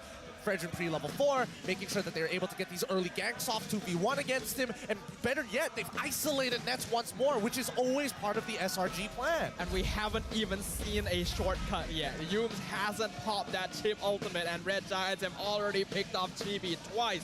Imagine what happens once the going gets going. Homeboys have to be very wary going into this. Zorn needs to open up that map better. The guys, he's gonna take this fight, uses the red tree to gain some movement speed. Not a fight he wants to take. Yeah, I mean, after you whiff that all right, I'm out of here. There's no reason to keep on moving forward here. And once again, we're seeing that Innocent just honestly dominating the slate. He's gonna freeze this. That's such a pain. Oh man, dude, Ness is, he can't be mad about this, but there's nothing you can do about it. Look at Yums. He's back there. He's looking for it. Is he gonna drop the portal? I don't think he has to, right? Oh, okay, interesting. Is he waiting for it? What's he waiting for? I mean, he's just trying to bully Chibi. He's like, Ram, come, let's deal with this red drain, the purple buff. Chibi's gonna get it, but Stormy will force out that Nether Realm, and last stand, he will secure Zorn's life. Zumba tries to show up only to be booked by Yums. This is a fight that he cannot win. The third guy just got the turtle. Udio wants to help his team, but this is where the shortcut comes in. Innocent joins the fight. Doesn't get anything. Goes back to lane. Oh my goodness. SRG just got literally everything out of the Homeboys. They got their lives. They got, most importantly, their battle spells, right? Udil, as much as he traded back, people like Subbat, he probably shouldn't have lost his Purify in that type of situation. I mean, now that they have nothing left, they can do whatever they want. Look at this. Oh my goodness. That Inspire. Wait, he didn't even use Inspire. That's just Innocent's damage on its own. Yeah, he used Inspire when he took the shortcut. I realized there's like a 900 gold difference between Innocent and Nets. That's already so much. I remember how difficult it is to lane against a Melissa. Force need to be hit on all members on the side of the Homeboys. The main DPS is going to be Nets, but he's going to be left on an island. Boys, they got the Stormy. Stormy should still have the passive. It's going to break right now. Praises Wrath. The timing off! You're kidding. Oh no! How? Actually kidding. That is crazy. There was enough time before the appraisers wrath. I thought Chibi got that timing perfect. Well, he's called the Maze Prodigy for a reason here. Stormy keeping his presence on the map well known, and oh! This is a kill for sure. Don't bring a yo-yo to a whatever Nolan is holding fight, basically. Hey, you know, the circus tricks don't beat, you know, I don't know, what is it, time slicing knives? Close enough, I think. I think that's as close as we can get here. Interdimensional assassin, like, there's so many ways we can take this. But for the time being, Slimer Red Giants, well, we know for sure the facts here. 4.3k ahead, and that mid tier 1, Udil is trying to defend it with his life. He refuses to go down because he knows that if he dies, mid tier 1 falls, and therefore GB is going to fall even further behind. He's already 2 levels behind Skies. This Nolan has not allowed him to catch up, and Yums is doing such a good job of controlling that jungle too to limit the number of camps that GB is able to farm. They've already had to switch lanes, put Subbat up top so that Nets can farm, and even then the CC is getting bullied out by Innocent. They're gonna get this turtle for sure. When was the last time we see Chibi fall so far behind? It's been a while. Been a long time. 3 levels now. Oh, it's not looking good. It's not looking good for the side of Homeboys. Right now, we haven't seen a Cursed Blood that has mattered from Zorn, and that's what Homeboys need. One good fight, one Cursed Blood. Yums should be fine. Most of SRG are on the bottom side. They won't get this turret. Nest holds it in place for now. But Innocent, he's going to be able to start moving around the map, right? He's taking mid and top wave. You know, I'm realizing the way Yums is playing Chip, he's not using the portal the same way Zorn does. He's actually using it more like a Nether. Oh, hold on. Oh boy. That's vengeance. Oh, Innocent. Oh my goodness. Dynamite. Cram collects it. Oh, they pulls it back. Cram. Is it really not going to go down? Brace my heal. Just enough. Never punished. Just enough. Oh my god. Yums calls for round 2. Udio, where are you going? No. And Ness is going to be chased in front of him. Sakai stands and watches him die as time itself collapses Innocence around him. SRG running around homeboys, picking them out. They've snapped. They've snapped homeboys in a single front here. And what's worse is the fact that SRG aren't really doing much. They're not doing anything too crazy. It's just homeboys. They don't have the stats. Homeboys are too far behind. 8,000, 8 minutes in. It is so quick from the Red Giants. Their momentum is unstoppable. Hey, yo, Mados. Hey, yo, Sapat. Melissa. What do you... Oh! And Udio just went down. What do you do? What do you even do? Ngapain? Game 1 was probably a fluke.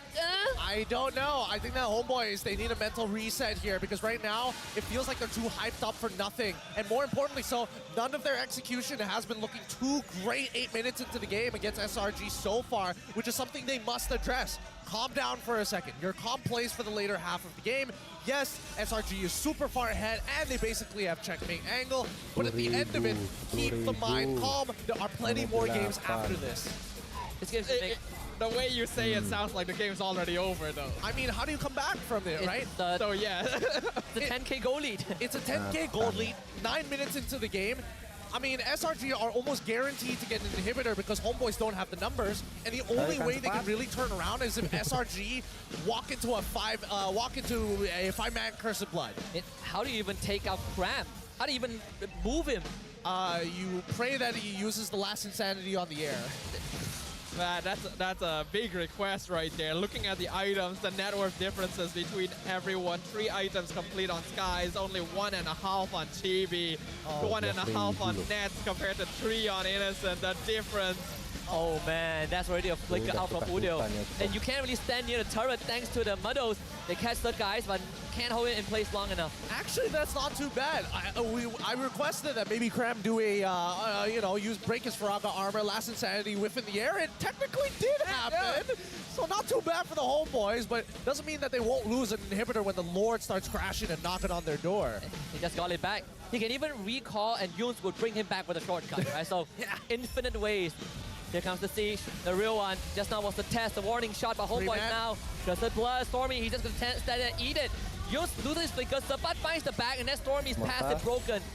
But SRG still able to hold off homeboys, but at least homeboys were able to defend their structures. And that's Cram losing the Faraga armor. The defense was good.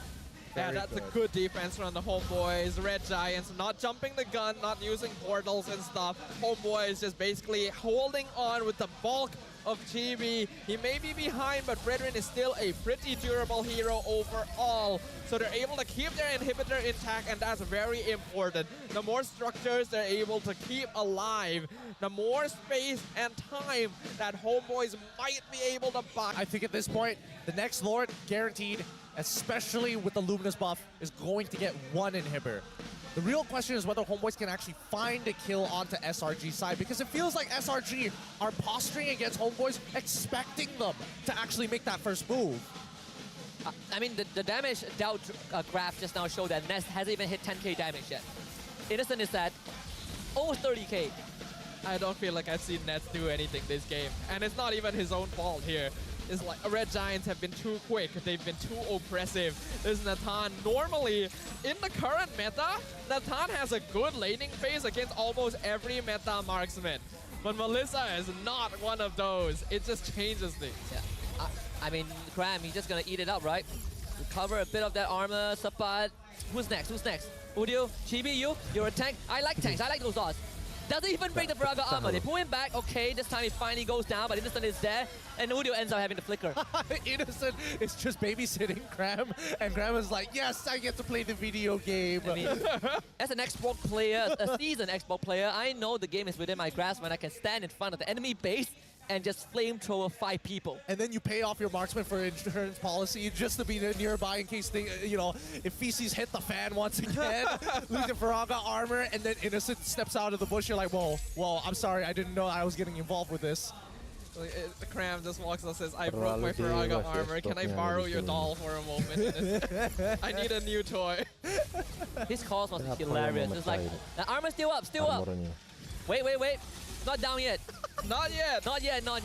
I thought the big sword would break my armor, but nope, it's still good. He broke his sword.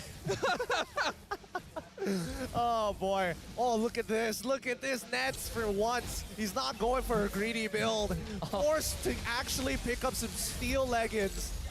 Oh, that feels bad. It's not a good sign when you gotta buy pants on the gold lane there. Man. Selangor Red Giants, nearly 14,000 net worth lead, 13 minutes in. A 5K goal difference between Skies and Chibi. Maybe he'll get that GPM this time. And Chibi hasn't even completed his anti-cuirass yet after so long. Min inhibitor already shattered by the Lord. Homeboys looking to defend this, and off-screen, Sapa just went down. The guys are innocent, takes care of him. Yum doesn't even go down. It's a 4 against 5. Selangor just posturing around this area. The guys trying to look for nets. Nets repositions with the entropy. But still, the problem is not solved yet. Now Cram throws his ultimate. It's his turn. And Wudio to with it. SRG looking for the second point in this best of 7. Sakai to the back, finds an explosion, time collapses, 16,000 goal lead, and SRG takes the lead in the series. It's 2-1 for the Red Giants. Way to add insult to injury, freezing Nets in his own base and taking him out right before the crystal explodes. The Red Giants are here to prove that Game 1 was a fluke indeed. They want to take down the defending champs. I mean, you can see Wudio walking off of that stage with a smile on his face. He knows SRG's here to play. They're feeling it. They're feeling so very warm. Oh, boys, they got to go above and beyond if they want to take on this squad, because right now, Sakai's, he's got all the space in the world. Second Nolan and Assassin win in the playoff. Oh, Sakai. By the way, I looked up at the terrace. Ultra fans are, the Ultras are ready to throw some hands for the Flame Boys. The moment the crystal broke, a few guys just stared at the Flamers and went like, what now, what now? It's just the instant death stare, the realization that their team has done it. Like, we don't support toxicity around here, but we can't even blame them for being hyped about that one. That was very one-sided, even more so than game number 2. It was. And I mean, like, every single situation, you could see that the Homeboys were a little bit more hesitant in actually approaching SRG, but still, they still showed weakness, and that's when SRG just kept on clapping them each and every time.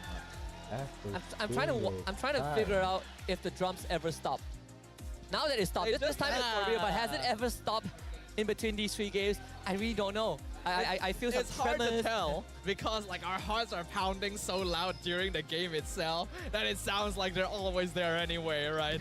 Well, let's see whose hearts pounded the loudest. Whoa. The MVP for game number 3 goes over to Cram, showing off his Dream Team award. X-Borg has always been one of his pocket picks. And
Please ban a hero.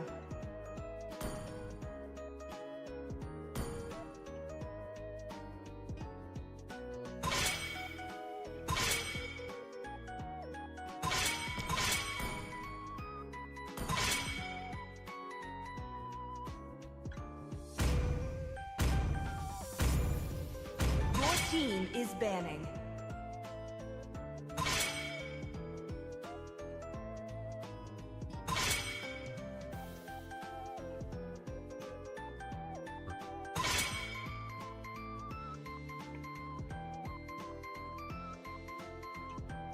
Your team is picking. Aku adalah wujud The balas enemy is dendam. picking.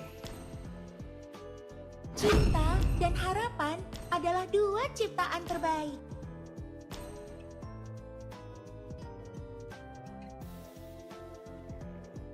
Sihirku mengalir bebas Please pick a seperti hero. angin.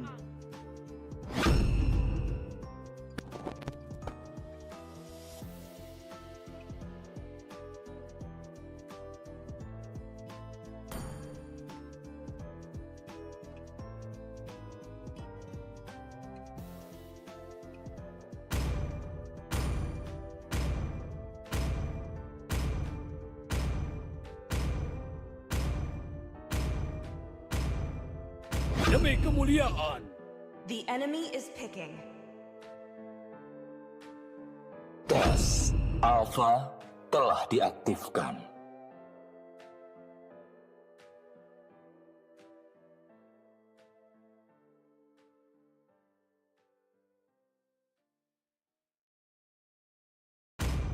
Sopan santun telah hilang. Your team is Dan picking. aku akan mengembalikannya.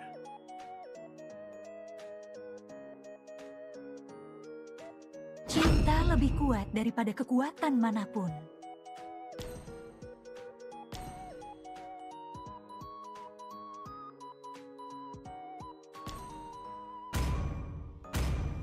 Langit malam telah mengatakan The segalanya. enemy is picking. Seorang pria dengan sebilah tombak adalah sebuah benteng.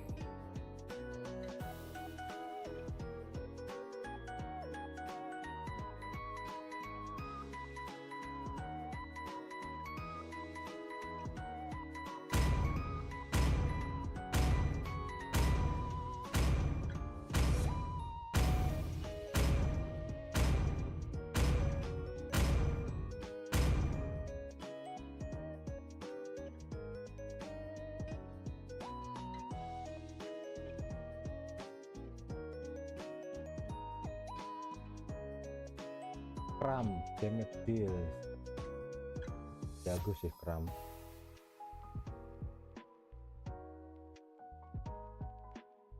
Kalah draft.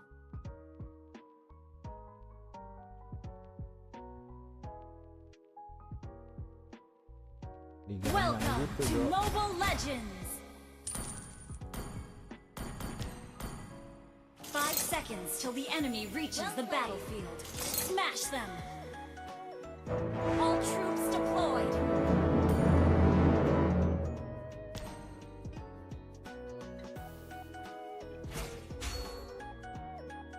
Seorang kesatria sejati tidak pernah takut mati.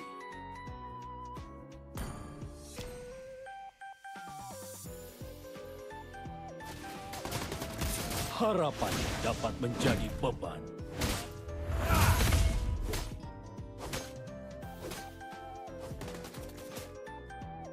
Bersama-sama kita adalah Lights Order.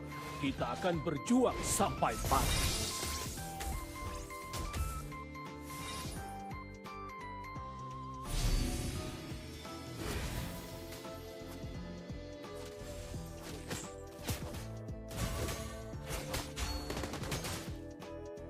Melindungi tanah air kita adalah tugas seorang kesatria.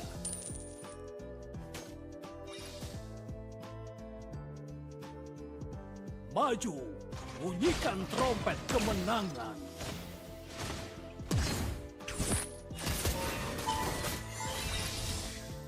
Peperangan tidak menentukan siapa.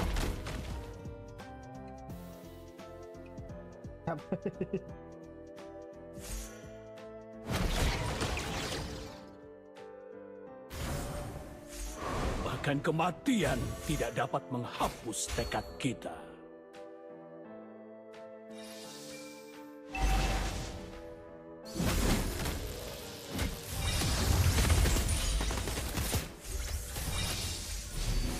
Sakitnya, Pak.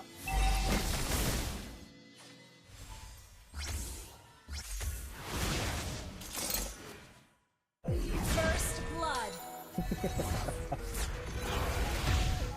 Di balik kemuliaan ada darah yang An enemy has been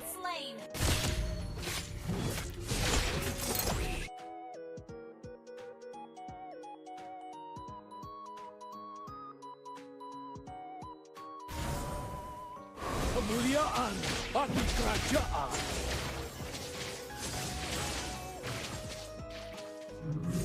An ally has slain the turtle. Pria sejati tidak pernah bersembunyi di balik semak-semak. Bunuh dia. Launch attack.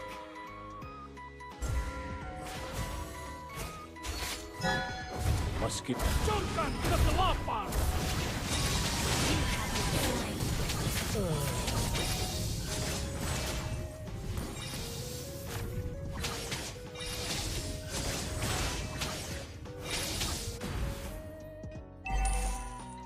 Kita adalah tameng masyarakat. An ally has been slain. よーくやった。褒めて使わす。An enemy has been slain.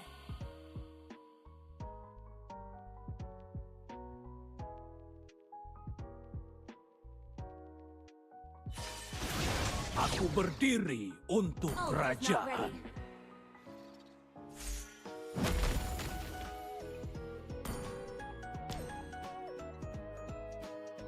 Kemenangan dengan pengorbanan besar terlihat kusam dan lemah.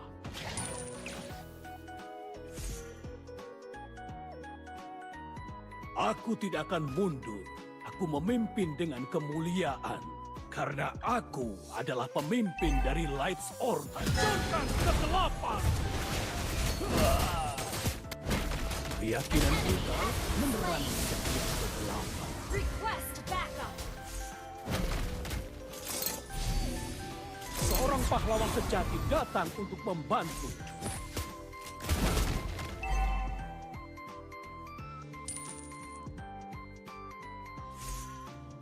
Palu ini adalah warisan paling berharga dari seorang pejuang hebat.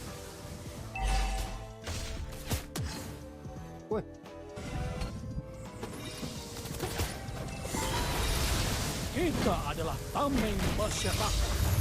Initiate retreat. Slain.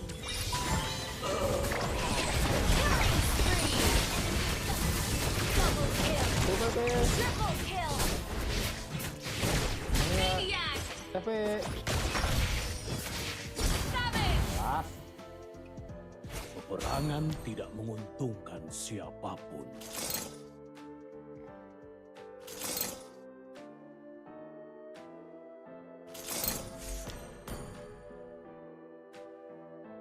Your team destroyed a turret. An ally has slain the turtle.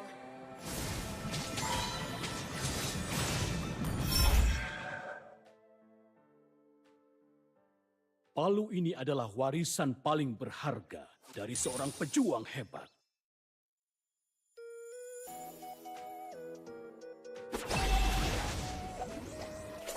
Maju, berikan trompet kemenangan.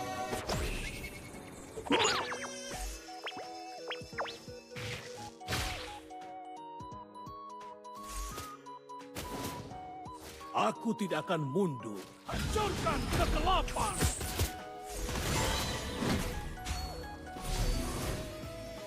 Your team destroyed a turret. Harapan dapat menjadi beban.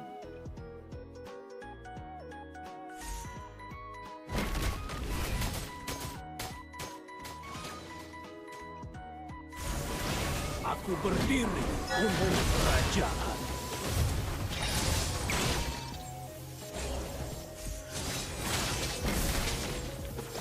Ult is not ready.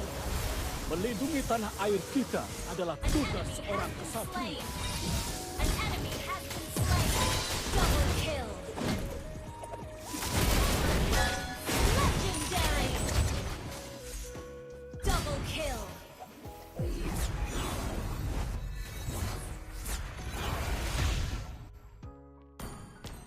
Keyakinan kita menerangi setiap kegelapan. Your team destroyed a turret.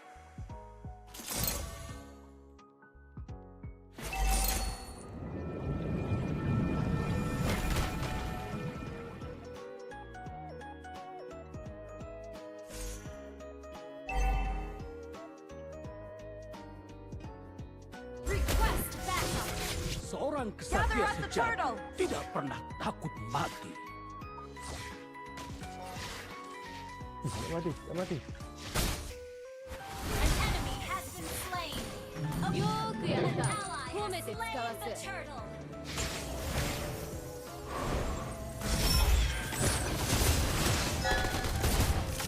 Pria sejati tidak pernah bersembunyi di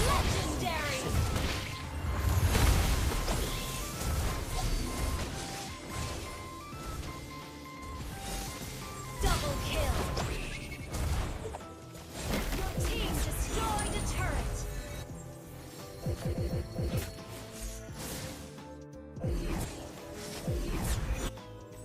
Bersama-sama kita adalah Lights Order. Kita akan berjuang sampai mati.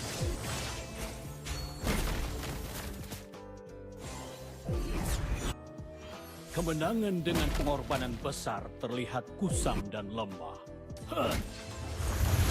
Hancurkan kegelapan!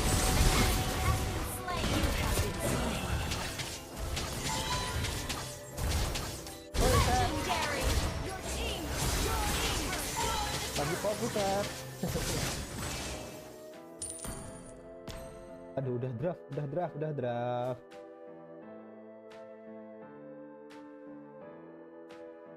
Gimana, Sep? Kabar lu, Sep? Seorang pahlawan sejati datang untuk membantu.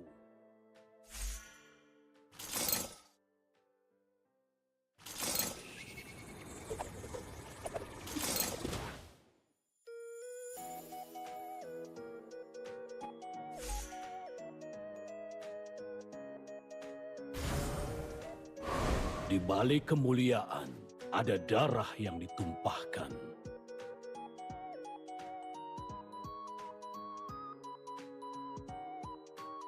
Benar pada densip.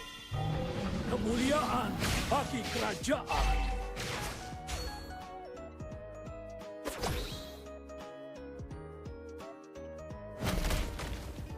Meskipun berjalan di atas es, kehangatan hatiku tidak pernah hilang. Mas akan tuh, Sep. Bahkan kematian tidak dapat menghapus tekad kita.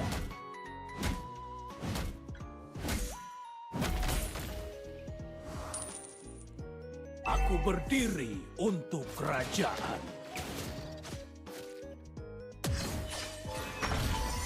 Hancurkan kegelapan.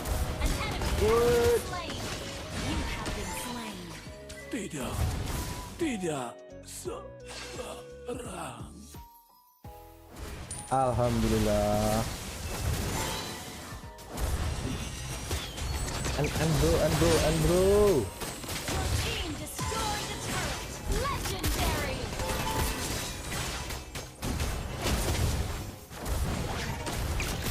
Your team destroyed a turret. Serangan tidak menguntungkan. Legendary. Ally has been slain. Kita adalah tameng masyarakat.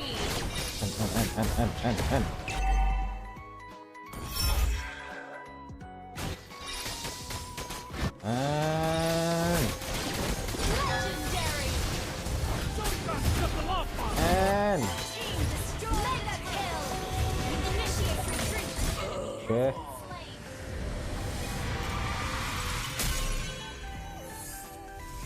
Victory.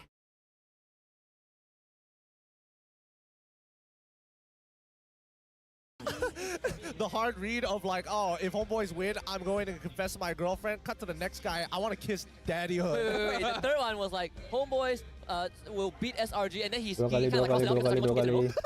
You think I didn't see that, huh? Adding the tally slowly. There's 3 types of fans at FPL. There's SRG fans, there's Ultras, there's Playboys, there's Poji. Hey, Nice. OG, that's a good way to categorize it. I like that a lot. Now, we see Valentina is the first pick for the side of the homeboys. This, by far, is the safest opener I've seen from the homeboys. Matilda, Fredrin, Roger, Moskov, everything left for SRG. I think Fredrin should be the choice here. I wonder if they might want to... What? They prioritize Aurora. What? Stormy kill Arcadia? What? I'll win the lane. Stormy's like, Stormy, I need you to not die. And he's like, but I'll win the lane. It's fine. not die, give me Aurora. You can't die. I got 2 lives. Adri, I'm hari-hari X-Borg. Fred win, Fred win. I'm the X-Borg now, Cram. I'm X-Borg, but ice. You know what stops us from winning games? It's those darn towers, right? How about we freeze them? How about we stop it in its How about we tracks? stop the towers? We saw a couple. I mean, we've seen Stormy really abuse the mechanic a couple of times. I think, what was it? What game was it in the regular season where we saw him use the Aurora? I can't quite recall either. I remember that he successfully got like 8 different dives off in the span of like, what, 6 minutes? And they had a Matilda on that team, right? So, Yun was just like pulling Stormy around. He's like, all right, Stormy, we need you here. Freeze tower. Freeze tower. Oh, Claude Grok from the side of the homeboys. Okay, is this the approach of like, all right, let's go back on comfort picks, or are we looking for opportunities to stop SRG being aggressive? I think they're just keeping it open. They're going for Claude as a safe pick. And then the Valentina and Grok are just generally very universal. I think they don't want to fall into the trap they did previously where they kind of locked themselves into a certain playstyle with their earlier picks, and then Red Giants just pivoted their gameplay to another direction, right? This time, they want to make sure they have a proper response so that they're not caught with their pants down. Such an open draft for SRG. You literally can't figure out what they want to achieve. Sure, they show Aurora and Fredrin. They show 2 lanes. Still, not really an answer. The Edith now taken away. Wow, a direct matchup into the Grot, which didn't go in the Edith's favor in game 2. Interesting. I want to see whether this is actually going to make any difference here, right? Because like based off of the previous logic of like, wait, Yum's on that Grok, beat Zorn on that Edith. Constant rock, paper, scissors. Is that going to be the case here in this game? Or maybe this could be a potential flex pick for Cram specifically. We'll have to wait and see with the next upcoming bans in the second phase. What's the problem for homeboys when they went up against RSG and why? The thing is, even yesterday, right, we actually did see Valentina stealing Edith's ult and then just directly man-to-man fighting it. I can't remember if it was Udil doing it specifically. Yeah, it was Udil. It was, right? Yeah, so they have experience doing this. Our Red Giants are directly challenging them. Time to target down onto Chibi. Take out the Barats. You think they'll ban Akai? They probably won't, right? Tough call. Tough call. Can't say for sure. Can't say for sure, right? Because if they were going to get rid of any of the junglers, like I can kind of understand the Barats for sure. Homeboys, on the other hand, they're getting rid of the Moskov. Might as well. Oof. He'll ban the Baton next. Yep. Does he ban the Baton? I mean, homeboys, right? Because if you're targeting innocent. You banned a ton of Roger though, like the 6 Akai kan? Oh, they do ban the Akai just Akai. get banned out. They're posing the same question homeboys asked to them. How about Chibi's hero pool? How deep are your pockets? I think Chibi, at this point, if it wasn't for that Aurora, it's looking like a Nolan or Baxia angle. Nathan. Nolan did get banned out, yeah. So Baxia is like... Baxia is probably the only choice. What else is left? Like, can he play? He can't even play a Link here, can he? No. Link's too risky nowadays. Like, he used to play MARDI, but even that has fallen off. So, like, Baxia is the only real meta option he has left. I mean, they could consider, like, Hellcurt, but now that after the revamp, I don't know if it's going to be as effective, because last time it's like, oh, CC, oh, you get silence, right? Now it's line of sight, which kind of changes the way you manage the matchup. Alright, what's it gonna be? They banned the X-Board. Okay. Cram put some fear of fire in their hearts in the previous game. I don't feel like it's quite as necessary to go for it this time, since like they don't quite have the Fredrin, but I assume they will still need like tankier frontliners. So they go for that, but it leaves the carry open. So now if you go tanky, there's still a way on the Red Giant side to deal with it. Forcing the Baxia, forcing homeboys away from the Baxia, but then again, Baxia is the only remaining tank jungler for Chibi. This RG have already kind of laid the foundation of how they want to deal with homeboys. Is it time to pull the Lancelot back out again? Oh dude. Boy. If he can win a game on that Lancelot, I'd be more impressed.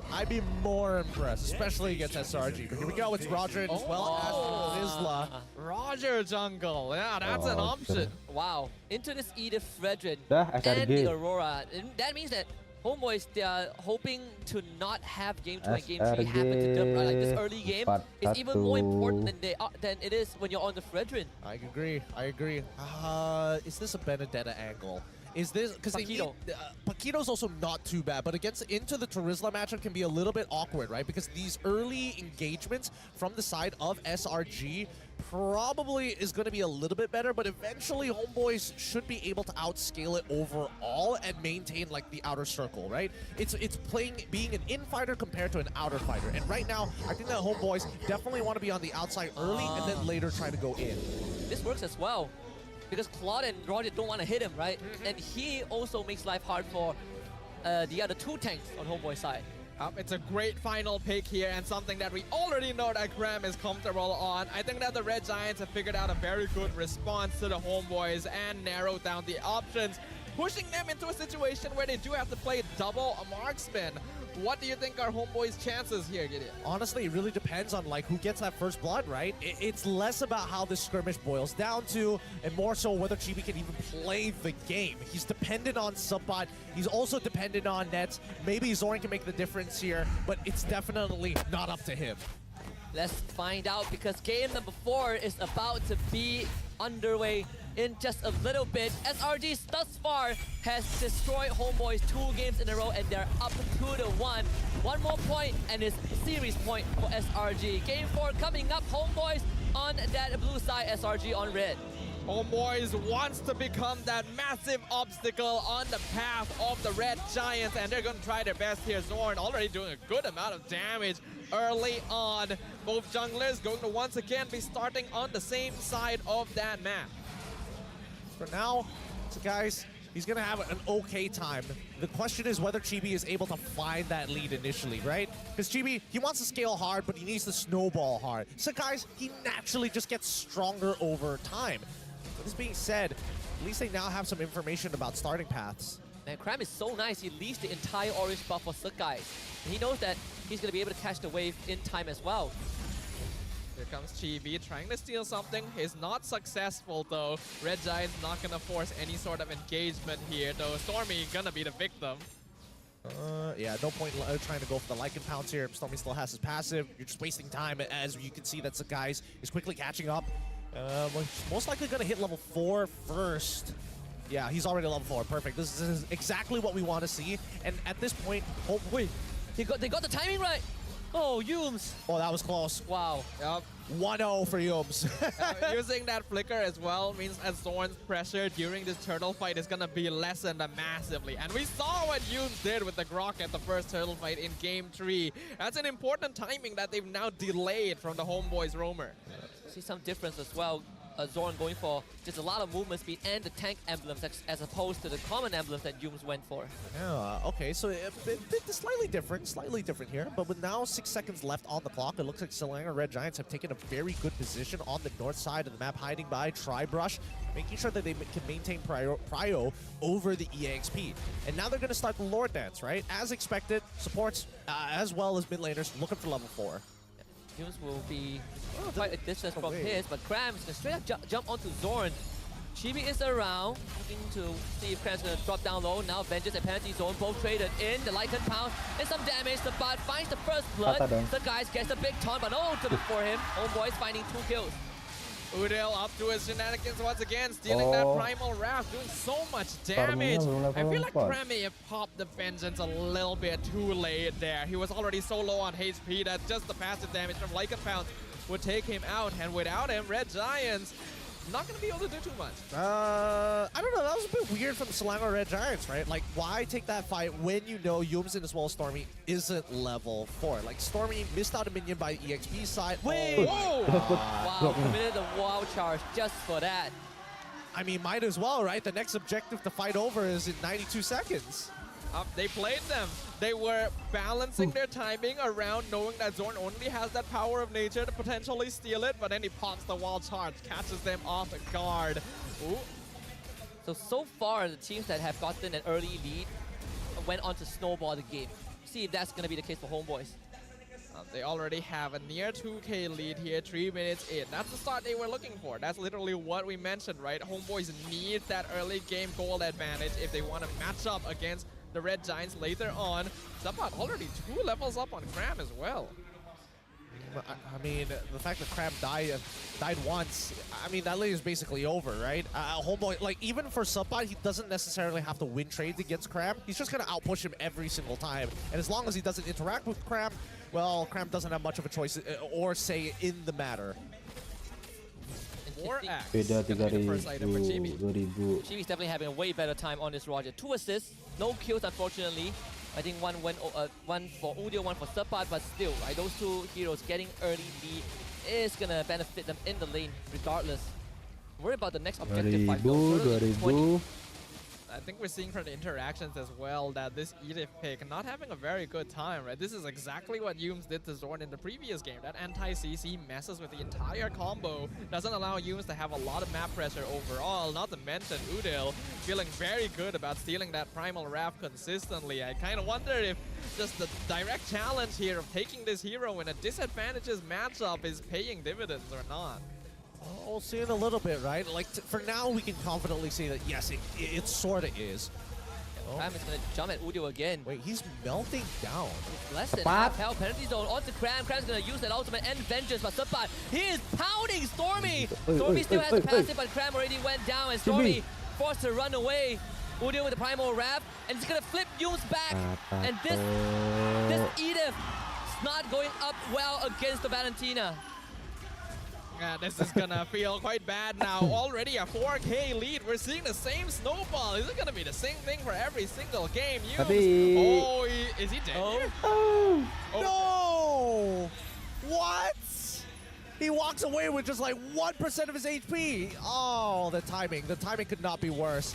And I mean, for the most part of it, I think this is going to be quite the snowball, right? I mean, SRG is very dependent on Cram being in a decent position, but I think Subbot has definitely dipped him in lane.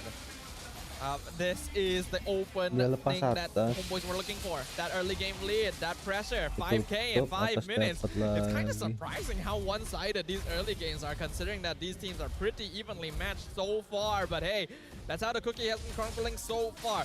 Nets going to be able to farm up very safely. Already a level up on Innocent. These gold laners going to be that late game win condition. Oh, the wall blocks off Yums. He's going to use a Primal Wrath, but Subbot catches him with the penalty zone. And that means Udio finds another kill. Might be an angle for a dive, Chibi. Thinking about it, doesn't commit. Cram is in a rough spot as the Damus right now. There's nothing he can do in a fight. This is a hero that feels it really hard if you fall behind. And that passive damage from Chibi hitting hard. Level 10 versus level 7. This Damus is no longer in a position where he can actually execute the role that he was drafted for.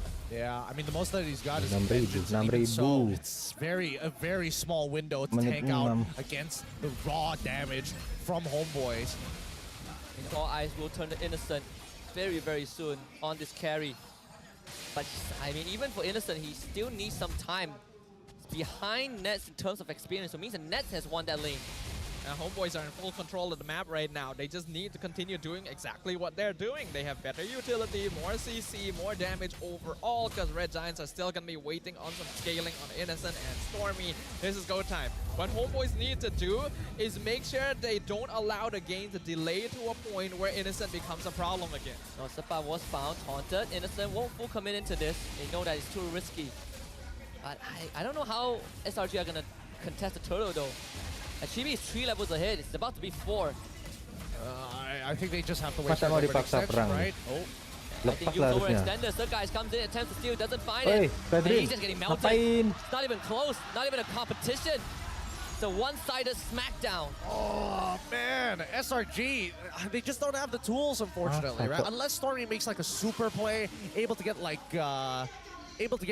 maybe, I want to say 3-man, but I don't realistically see 3 people clumping up too close to each other from the side of the Homeboys.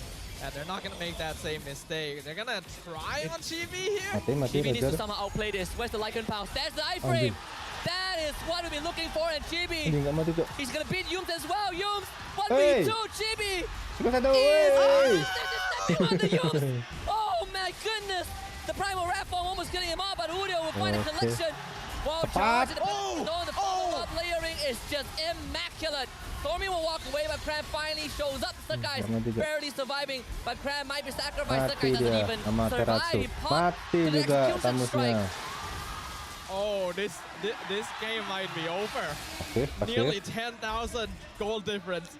9 minutes in, Homeboys have just completely dominated the field.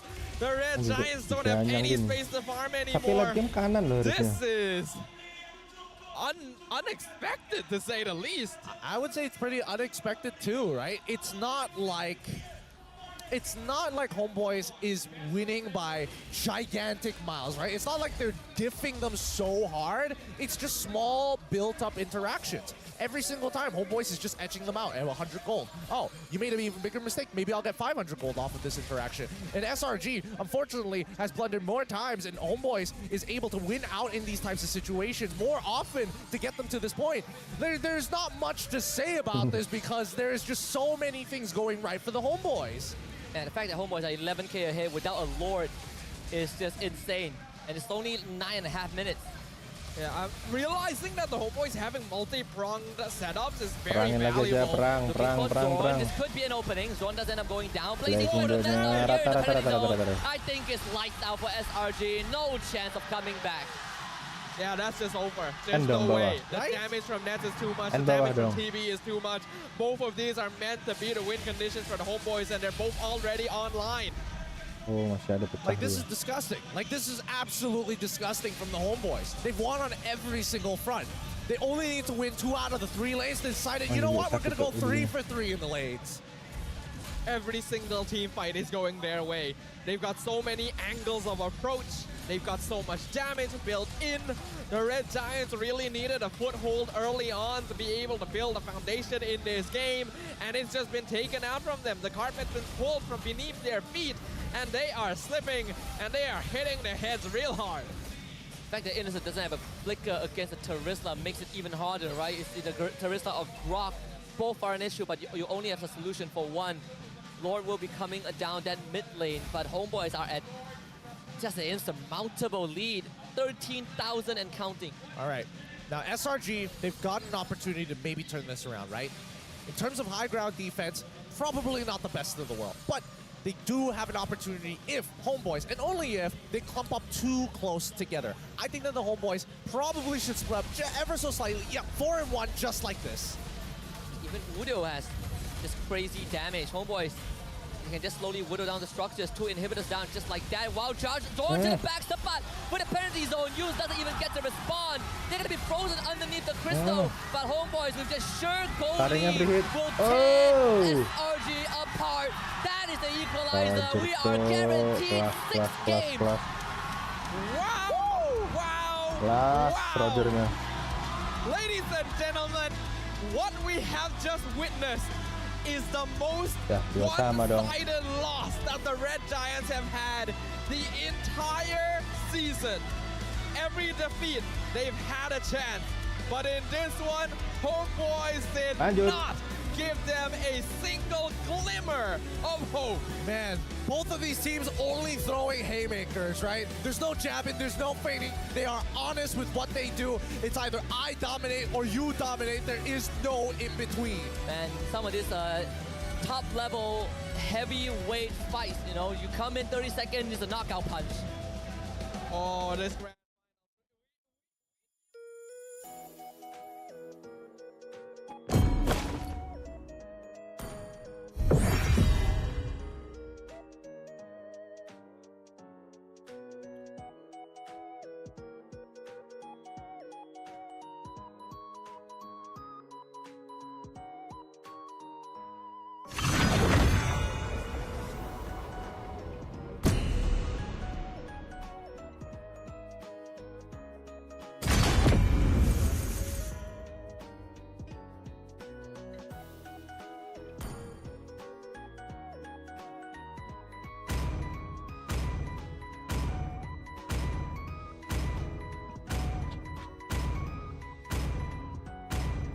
MVP Chibi. Your team is banning.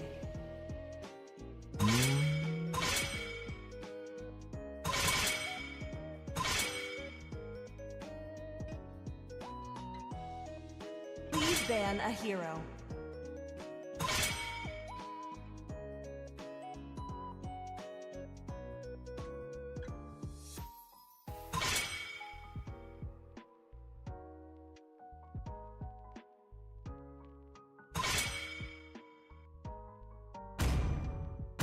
Apa nih?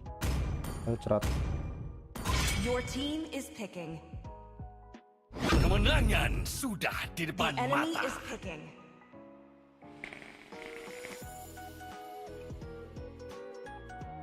Sihir adalah hidupku.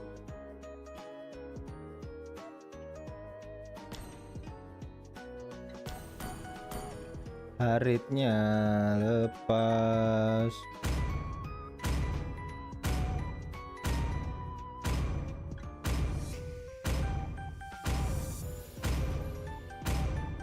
Hei, kamu di sana. Katakan halo Your pada team is sekapanku. picking. Samudra mematuhi kehendakku.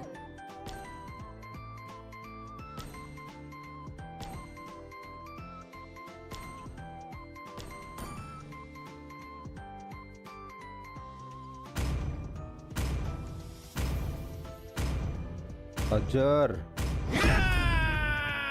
The enemy is picking. Hidup adalah permainan, dan akulah yang menentukan cara memainkannya.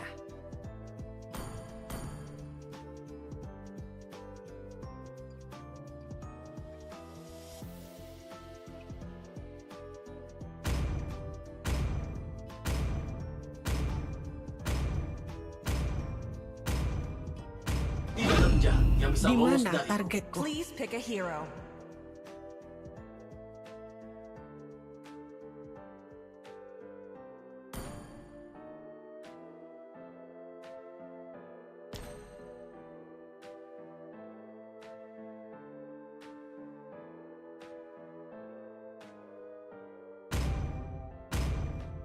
Dan Nathan ya. Ini aja lah. Apakah kamu mau Langit minum? malam telah mengatakan The segalanya. enemy is picking.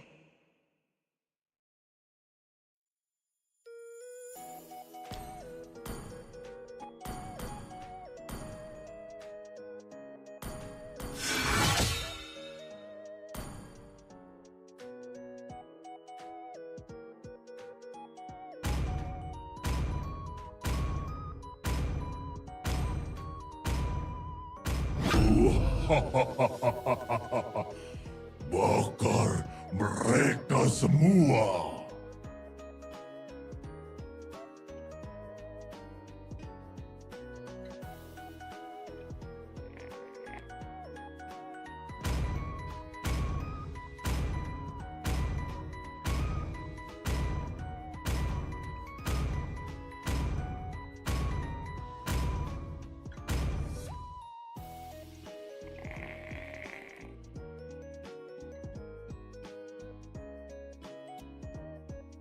Kota Malang Gamping.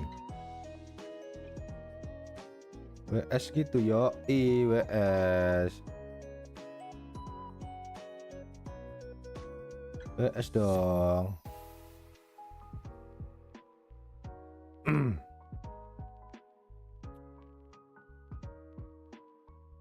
Welcome to Mobile Legends.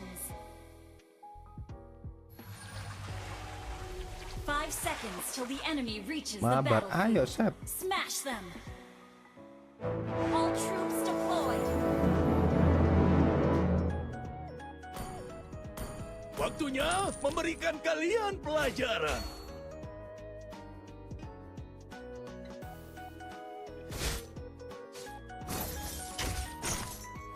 Wait. Rame. First blood.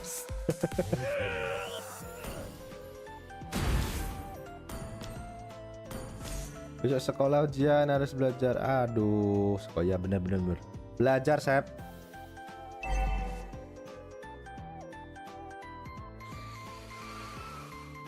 Belajar biar lancar. An enemy has been slain. Sini, ku beri kau pelajaran, anak muda. Wits.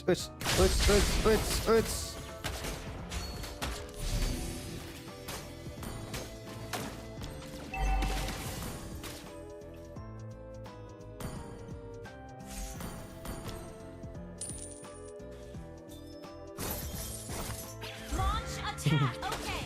Rame bang. Initiate retreat. Okay. Satu tarikan, satu nyawa melayang.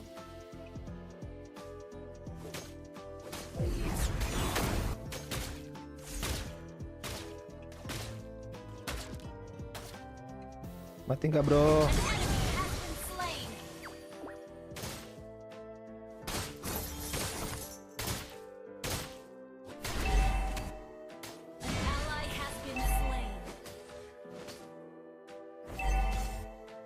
Petarung sejati tidak pernah lari. Ngapain juga mat? Itu namanya tim, men. Uts. Waktunya memberikan kalian pelajaran. Uts. Aditaku.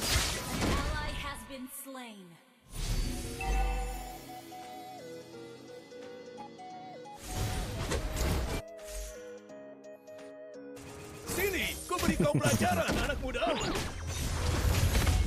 Mati kau. Apain cok dia cok?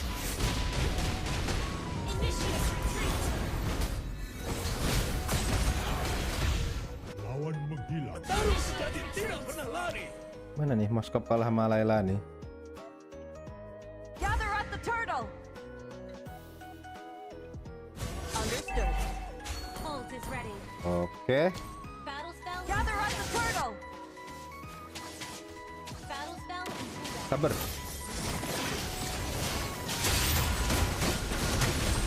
Oh. Tarik bro, awas tarik. Nih Nata nih.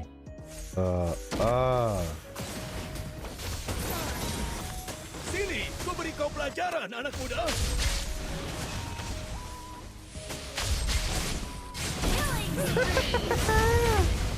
Double kill. Dapat turtle. Satu tarikan, satu nyawa melayang.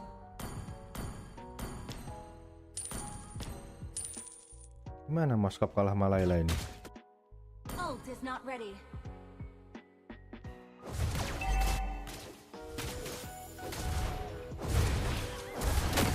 Ult is not ready. An enemy has been slain. Battle spell in full. Hoki gimana Sep? Well played. Hoki gimana? Nah, Nata.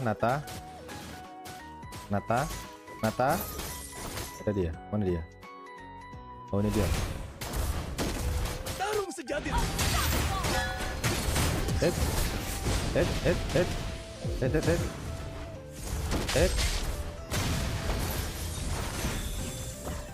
Aduh. Waktunya memberikan kalian pelajaran.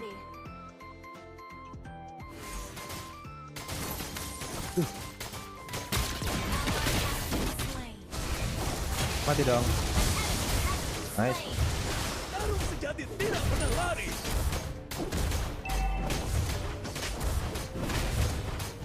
Your team destroyed a turret. Autoklik gimana? Gimana autoklik? Ult is not ready. Sabar, 6 detik. Ally has been slain. Launch attack. Turtle bro, ada turtle. Attack the Lord. Monster kill. Double kill.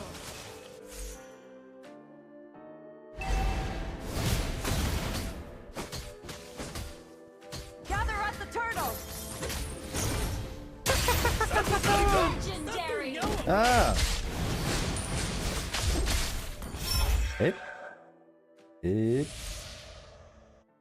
team destroyed a turret.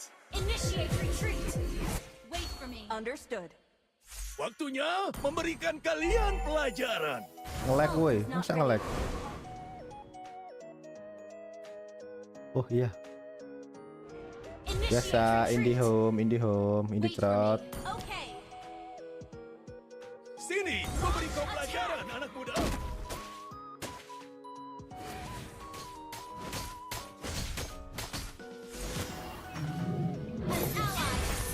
The turtle.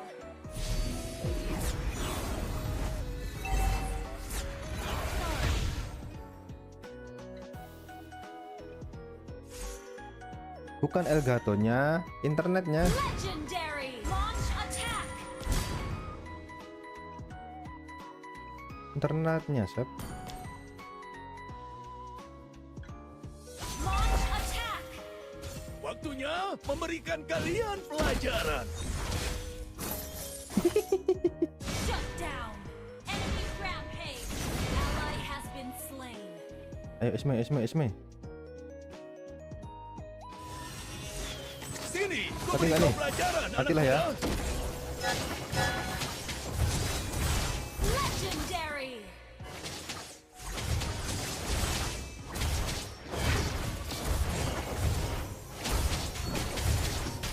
Launch attack. Okay. Tidak pernah lari. Legendary.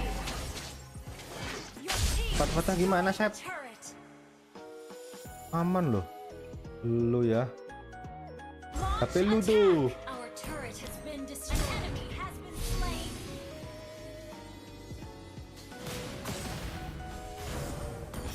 Ult is not ready.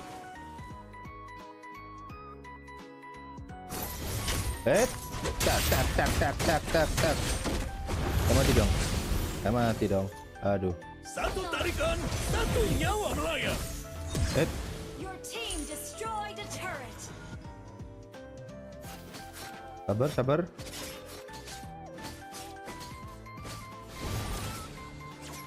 Waktunya memberikan kalian pelajaran. An enemy has been slain. Request backup. Belum draft kan? Oh, belum. An ally has been slain. Kang Mus. Tarung sejati tidak pernah lari. Shut down. An enemy has been slain. Gather up the Lord. Saudara. Launch attack. Request backup. Sini, ku beri kau pelajaran, anak muda.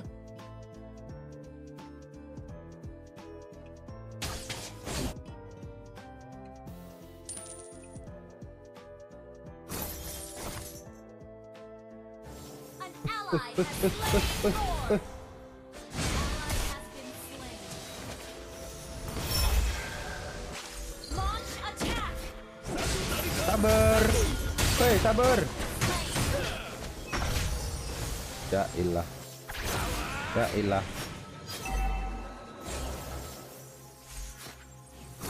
Ya ilah dapat nih.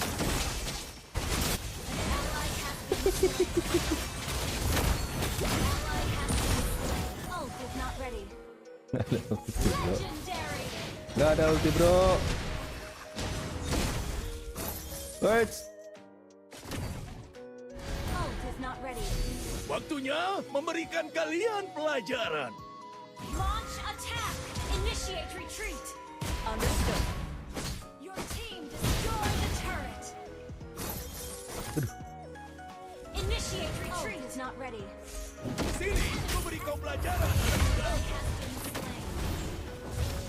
Initiate retreat. Legendary. Launch attack. Double Mati kill. dia. Lagi.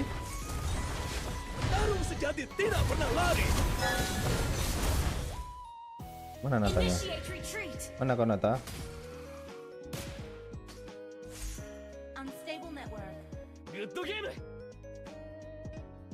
Satu tarikan, satu nyawa Your melayang. team destroyed a turret.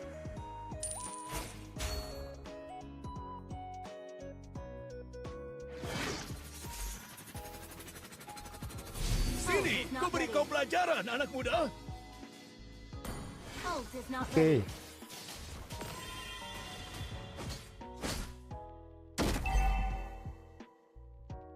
Waktunya memberikan kalian pelajaran. Lah sabarnya. Nah. Cak. Cak mati dok. Kabut. Ally has been slain. Ini loh.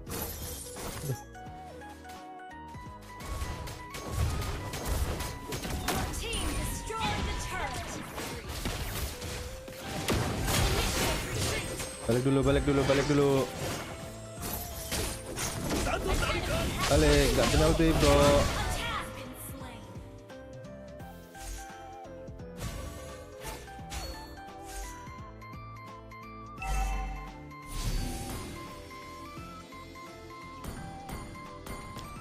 Petarung sejati tidak pernah lari. Initiate retreat. Sabar noh. Sabar. Request backup. Sabar.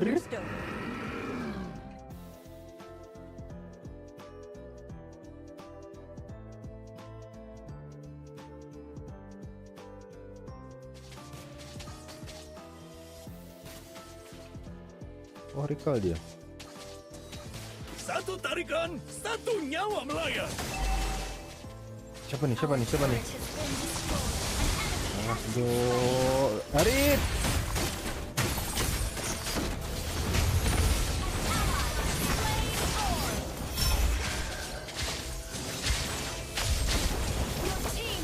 Mas Kop, NK Mas Kop.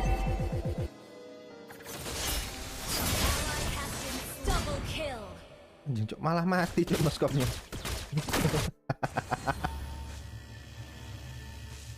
Punya IG gak ada di deskripsi ada. Ada.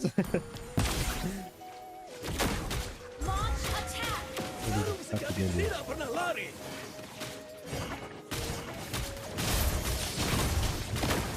Mati nggak nih? Ada darah loh. Woi. Waktunya memberikan kalian pelajaran. Aduh, aneh kok. Natalia.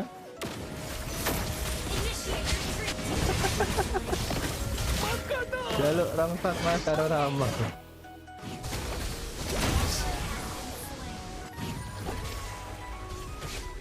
Siapa benbar finalis lo?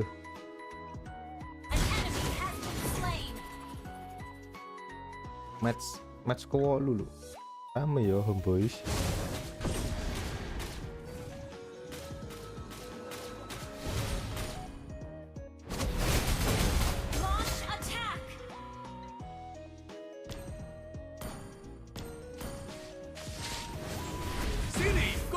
Follow ya, follow aja, Sep.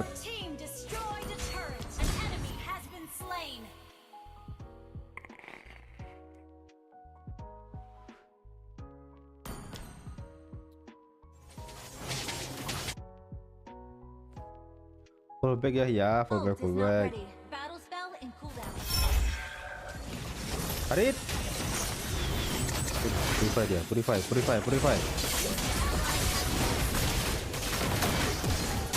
Kenapa tamusnya bro?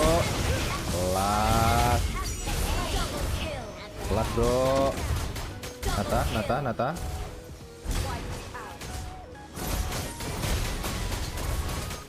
Takbir.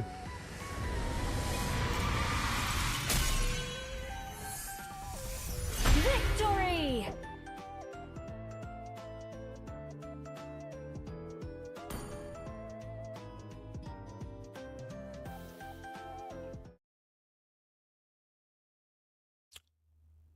Draft ya. Pihak sebelah akan manfaatkan lah. Macam hero pool. Bila Zone pakai Grok, SRG kena. Bila SRG pakai Grok, homebois kena. So dekat situ, dua orang ni main peranan lah. Selain daripada jungler lah, of course lah. So kalau jungler kita, kalau kena pressure, mungkin boleh kena down jugalah saya rasa. I see. So it's more towards maximizing the small mistakes done by the opponent lah kan? Ya, tadi Sutari awal dah mengatakan bagaimana vibes di dalam stadium kali ini memang sangat-sangat meriah. Ada tak perbezaan pada musim ini dan juga Grand Final musim lepas? Kelas. Tak tahu apa benbar iki sik lu. Main. Okey, so sejujurnya memang vibe musim 13 ni lagi orang kata apa meriah berbanding dengan season lepas atau mana-mana season sekalipun. Sebab bukan pasal tim saja yang kita nampak lagi kuat, tapi kalau kita tengok fan club semua pun lebih happening, and kita tengok suasana dekat Dewan sekarang ni 1,300 orang memenuhi apa MBSJ kat sini, and sorakan derang memang mengalahkan Caster lah. Even Caster pun kata susah nak dengar apa production punya ni kan. Q. So pada Uncle memang season ni one of the best seasons yang aku pernah terlibat dengan MPL Sekarang sejak daripada mungkin season betul. 3 lagi pun. Ya, nonton dulu. Memang fans semua lah yang menghidupkan, yang jadikan MPL ni sangat meriah sekarang ni. Betul. Padat, panjang dan bernas jawapan daripada Uncle. Tapi Uncle tahu tak apa bezanya daripada season lepas Grand Final dan juga Grand Final season ini? Beza dia? Beza. Uncle tahu tak? Ada satu beza. Tapi Uncle kena cakap tak tahu. Baru saya boleh jawab. Okey. Uncle spoil dia punya Saja dia punya je. line. Saja je. Okey, tanya lagi sekali. Sebab season ni kita ada ramai penyokong-penyokong, kita dah ada rumah kita sendiri dan juga Mana, kita Chef? Follow up, ada Chef? Tidak ada, Chef. tetamu terhormat di sini. Di mana? Di sini kami ingin mengumumkan ketibaan yang amat berhormat Datuk Seri Dr. Ahmad Zahid bin Hamidi, Timbalan Perdana Menteri Malaysia dan Menteri Kemajuan Desa dan Wilayah. Terima kasih kerana sudi bersama-sama untuk memeriahkan Playoff Grand Final MPN Malaysia musim yang ke-13 ini. Kami rasa sangat berbesar hati dan sangat berbangga dengan kehadiran Datuk Seri. Yes, thank you so much for gracing our prestigious event. Tapi sudah masa untuk masuk ke game kelima dalam Best of 7 series ni. And with that, mari let's show it back to start Game 5 in this series. Casters, silakan. Thank you very much to our hosts and interviewees once again for answering some questions about the game. You know, let's go ahead and ask the same question, right, as we're going into the next game. Basically, what went wrong and what needs to be improved on? Let's go ahead and allow our elder to answer first. Oh man, we're gonna go with that one. All right. And first off, it's senior, not elder. Please get the my bad. Get the monikers right. Get the My monikers. translation isn't updated. Yeah. But okay, for the most part of it, I think it just comes down to whether SRG is going to make a hard read, right? Obviously, there are going to be like some undisciplined mistakes that are going to happen in the game, but that's honestly been the theme of this entire series, right? When they're feeling it, they go in undisciplined, take those fights, but now I think, you know, both teams recognize they have to slow down. Yeah, as a younger, I'm more gravitating more towards the survey. The survey, because I like to complain about stuff, and I know a lot of people like to give feedback and input. So you scan that QR code, rewind if you missed it, give us your feedback. We hear you. We make adjustments because every single season, it's not just about the players, it's about you guys. Yep, your feedback makes a difference, and your support as well is going to make a massive impact in the future of the MPL, and of course, in the near future of this Grand Finals as well. We are just seconds away from jumping into game number 5 between SRG and the Homeboys. This series has come closer than any of us could have ever predicted. So let's just put all the cards back on the table. The Red Giants gonna be on the blue side, Homeboys on the red. I mean, getting closer and closer to the crescendo, to the final ascent of both teams, and this is where stamina comes into play. This is where if you are the one to gas out first, you are going to lose. Yeah, this is going to be an exhausting one here. 2-2 the current score, and Novaria as well as Lo Yi have been banned out, leaving Valentina up for grabs for both of these mid laners. Homeboys, they're thinking about it, right? Because SRG is holding on to priority. I think Coach Arcadia at this point, I don't think he's going to make any hard reads just yet. This might be a simple opening for the side of SRG on blue. Do you still ban Harif? I mean, they've been banning Harif regardless of what side they're on. I think it makes perfect sense if they want to ban it, right? Because Homeboys, they're more than happy to throw other prio picks at SRG that they're most likely going to pick up. Yeah, I think probably they'll still end up banning Harif here. If they don't, then ooh, that's a big surprise for once. But no, the same voice line, that hero gonna be banned out. I think my big question, right? Do SRG go for the Valentina the same way that Homeboys did? Because Stormy was one. Oh, never mind. Never mind. A little bit too early. I think Pops heard that. My bad, guys. Homeboys be like, oh no, the counterplay. We might as well ban it out. At this point, I think that SRG, safest opening could be Fredrin, but I do feel like Sakai's generally does start to struggle when Homeboys are being super aggressive against him. The block pick, pretty good from SRG. I like it. I was thinking of Matilda, but then again, it has fallen out of priority, so the Grok is nice. That's kind of what Homeboys did in the previous game, right? Prioritizing the Grok for Zorn very early on. And we've seen it's 0-2 for the Edith when she faces the Grok this series. Let's see it. Let's see it. Whether Zoran's like, this time I'll win the rock, paper, scissors. I'll get him. It basically means you need a different option against the Grok, right? I'm trying to think of what would be a way to go about it. Maybe the Matilda might be kind of interesting because at least you don't have to interact with it as much, or you're not as based around with crowd control. The Fredrin is open if homeboys want to lock it in right now. Wow, they're going to go straight for the Roger. You not only take it away from Innocent, but we've seen GB's Jungle Roger pop off, and they even throw in a second layer. It's Udil's Farsa. Talk about hard reads, man. Look, I don't know if this is a hard read or homeboys are just like, yeah, you know what, Farsa, Grok, not a big deal. We'll outscale it. It's not like the Guardian, the Nature's Barrier can cancel the ult, or even the Wild Shards. That'd be crazy, right? Yeah, under ordinary circumstances, we see the Grok, we see someone pick Farsa and say like, what are you thinking? But Udil has done this many times where there is a Farsa counter on the opposite side and he just goes for it anyway and makes things work. The damage setup is very solid for the homeboys. Red Giants gonna be sticking with what works. They'll lock in the Fredrin here and the Vexana. Yeah, back to basics. I was asking Gideon whether we would see the Vexana, and I'm glad SRG falls back to that, but man, homeboys tripling down. Zorn Cho now out of his cage. All right. Let's see what the bans are going to be, because so far, when it comes down to like, if we're comparing bar for bar each of these three picks, I would say as of right now, SRG does have like a very slight advantage, but we'll see whether homeboys are able to supplement it, right? Because Cho, at this point, he not only needs to take Concussive Blast to help out that wave, to help Farsa get out of the lane, because Vexana and Grok can easily clear it at level 1, but also they need a strong side laner. And getting rid of the export, good start from the side of homeboys.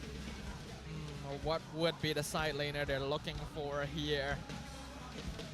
As of right now, the EXP lane pool is still very wide open. Unfortunately, from what we saw previously, I think Tamis is no longer going to be quite as prioritized now that both Roger and Farsa have been shown the hero melt a lot quicker than we would have expected.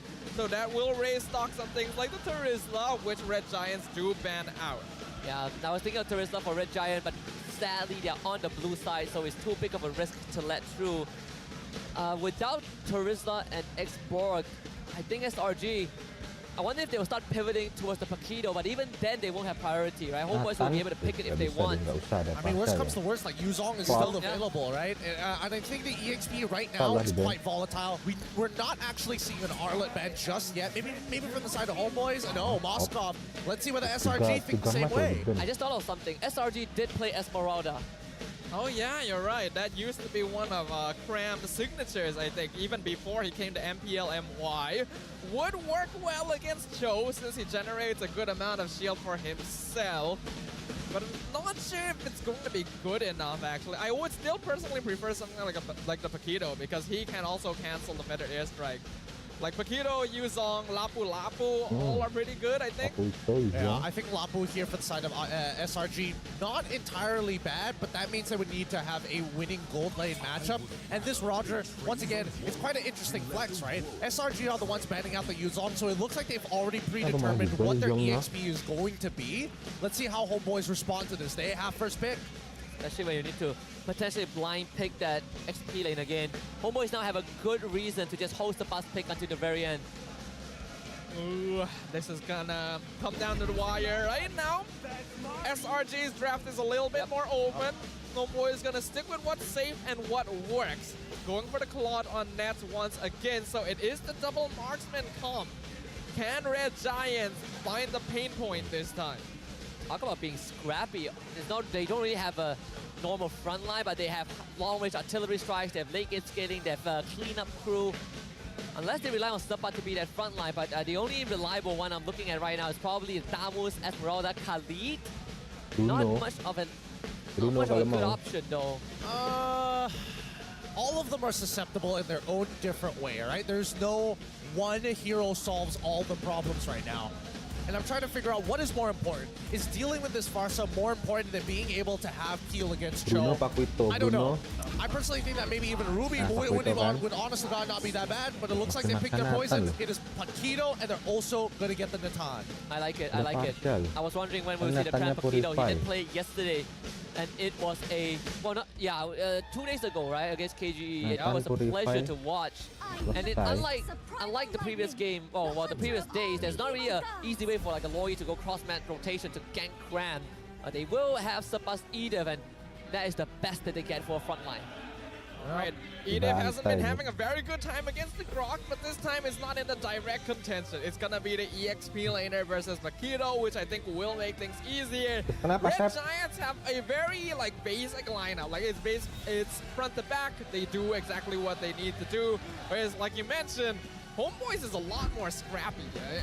Yep. Homebois is way more scrappy. It's on them to execute at a level even better than SRG. This early game is by far the most important. Once they hit level 4, all hell's gonna break loose. Yeah. And this also feels like Homebois, they've regained their confidence after the previous game's win. They're going for a straight-up ego check. This is the momentum boosters that Homebois will be looking for as we head into game number 5. orang Malang For this dia. best of 7, the night is still young, and both teams wanting to be the first one to touch series point. 2-2 on each side. SRG finding themselves on blue, Homebois on red. We are getting closer and closer to that final step, which means that the team who is able to secure a victory here is going to gain some much needed momentum going into what could be the match point of the entire series. They're going to start jungling on the same side once again, but GB on the Roger going to be a lot quicker. Wow. Almost straight away, Yums losing a majority of his life, forcing an early recall, and Zorn reconfirming the information that he already knows. Yep, he sees the guys. That's exactly what we want. And now, from this point onwards, Homebois, they're going to try and take as many small advantages as possible, like Lift a Wanderer, forcing out Retributions, anything they can. The guys get to keep it Retribution. Ram sidestep the Earth Shadow, but Chibi, he's about to hit 4, and yeah, Sakai doesn't want anything to do with that. Just give it over to Chibi. Not the most fortunate situation, but better than giving an early lead that we already know is going to affect the rest of the game quite heavily. GB feels very comfortable on these carry style of junglers. It's the way that he started in MPL. And clearly, even with the nerfs to Roger, doesn't seem to have affected him all that much. That first turtle fight, again, gonna be a very important timing for both squads. Well, let's find out how it goes, right? Because so far, in terms of like who's been getting priority more consistently, it's Udil. But that just means that Story needs items to actually scale.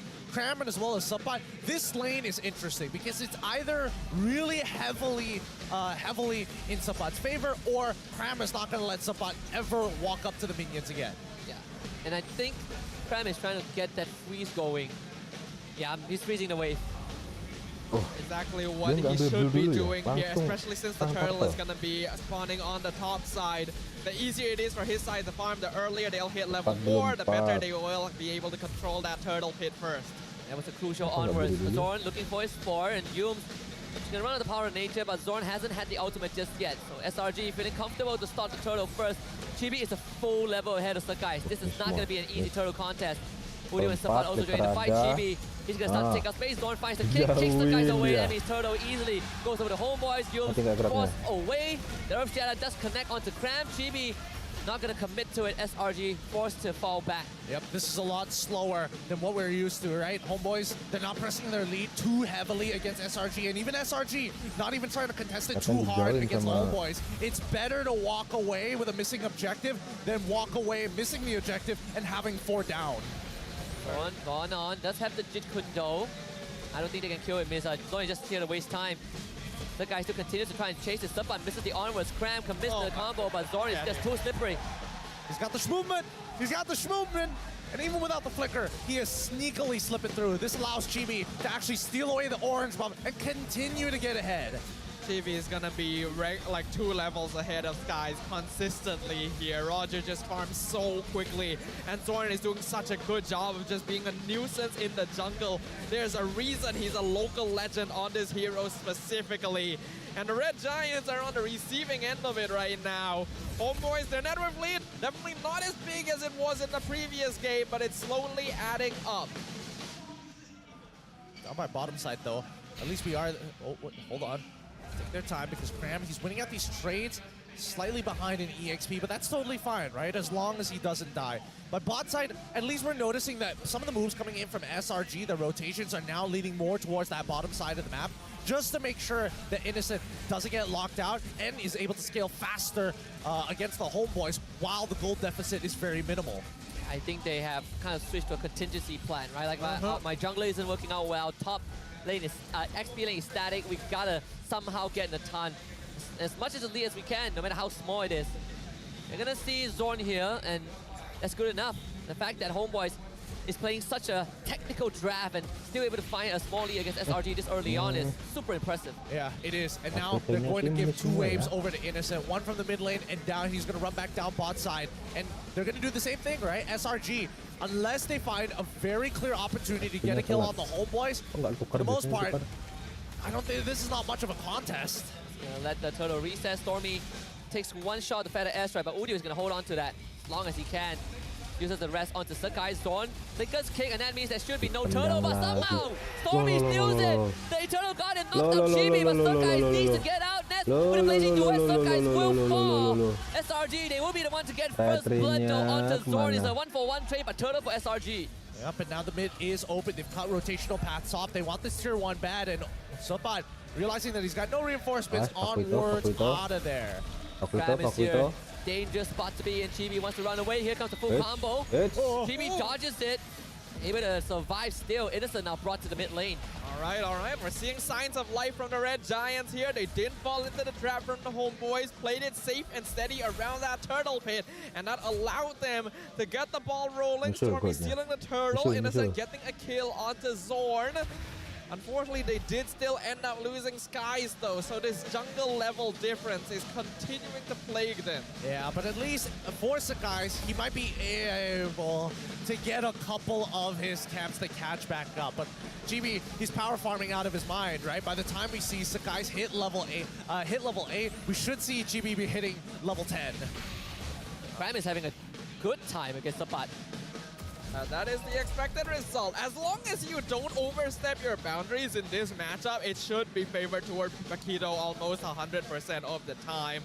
The net worth lead, not much for the Homeboys, and we've seen this in many previous games from SRG as well. Doesn't matter if they're behind in that early game, as long as the net worth difference isn't that much, they will scale up.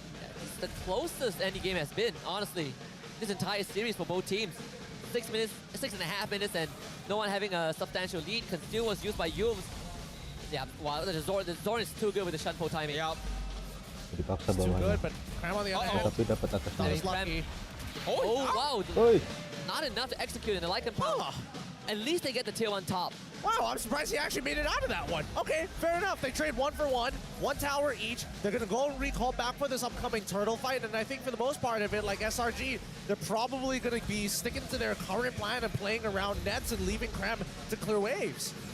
I think that's probably the best way to go about it right now. That's a wild charge. Catching Zorn without CC immunity. Subbat gets the flip onto Yuza. Yuza flickers out. Here comes the entropy. Yum still goes down thanks to Subbat, but it's double kill for Innocent. And I don't think Chibi can stay here for any longer. Takes a lot of damage, but still gets out. Escorts in with a blazing duet. Cancelled by Cram.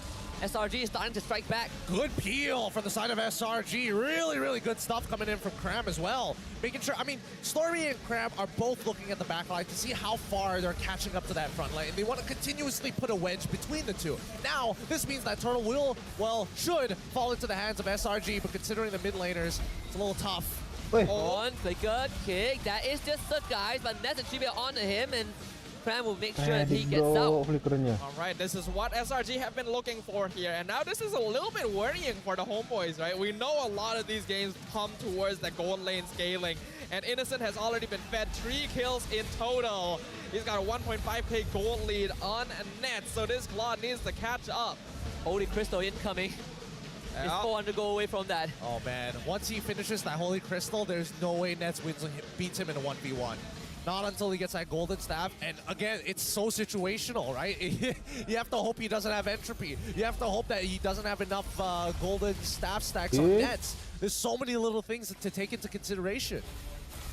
We are definitely getting a much more even game though for game number 5. It's back to 0. Concealed play from Zorn. They're looking for someone. Cram gonna be the first one they see, but he spots them out too. Let's see if Cram can get out of this. The flicker to get himself behind his turret, but Jimmy wants to finish Zorn. Still surviving. He trades Zorn for his life, and Jimmy is in a rough spot. And I don't think he's getting out of this. Wow. The outplay from Cram. He's done his job. He falls at the end, but man, did it take homeboys a long time to land that final blow. And in that time, he bought enough space for Skies to come in and punish the homeboys. And now they're upping the ante. And Sepa cannot move. That is, I mean, just one outplay. And SRG has found recovery. By the way, Cram has lethal ignition Paquito. Yep. Yes, he does. He is here to kill. He's full damage, baby. He wants to be able to hurt. And whenever he has Flicker, he's an absolute machine. He's dangerous. We're looking at the rest of the damage dealt ranking. Udil on top, right under him Stormy, and right under Stormy, a pretty close race for second here with Innocent. One thing that they have to be wary of, homeboys, they're not all that far behind just yet. Only 2,000 gold difference. So they can still scale up quite easily with a Claude and a Farsa. Yo, Innocent. Oh my goodness, that's Flicker already. They almost got Nets too. Cram was focusing him down. So the multi-pronged attack from Selangor Red Giant shows they're feeling a lot more confident. Jungler level down, but it's fine. Lord secured for SRG. The pivot point slowly becoming apparent for the Red Giant. Yep. This is, I mean, Homeboy's still trying to recover from the damage, right? A lot of them at this point, 27 to 31. Not that big of a deal for the side of the Homeboys. Checkmate angle might not be achievable for the side of SRG as long as the Homeboys are very disciplined and really pick and choose where they take their fights. Yeah, their cores have not died at all, basically, like other than one death on Chibi. So Nets and Udil should still be farming pretty all right. Not quite as quick as Innocent, but enough to remain in the game somewhat. As long as they're able to get some kind of shutdown, get a little bit of a pivot, they're still in a perfectly fine position, actually. Lord is coming on bottom though, so SRG will get the top, will get the mid tier 2 at least. Innocent level 14. It's 2 levels there, that's when one shot Udil. He's so dangerous. He's so dangerous. Once that Holy Crystal is done, he is just tapping people left, right, and center. Chibi caught by the fear. Zorn, he's still waiting for an opportunity. But they are going to lose this bottom inhibitor. What can Zorn get? Stormy rooted down, but still, they're not going to wait SRG. They don't see any signs of life from Homeboys, and they're just going to pounce. Vice grip around the throats of the Homeboys. They want the series point, and Homeboys lost 3 in an instant. Udil and Zorn to keep this alive, but Udil doesn't even get to use his ultimate. And this is probably the quickest game of the series. Cram runs out of Fountain Rage. SRG finding series point in the most dominant fashion possible. Woo!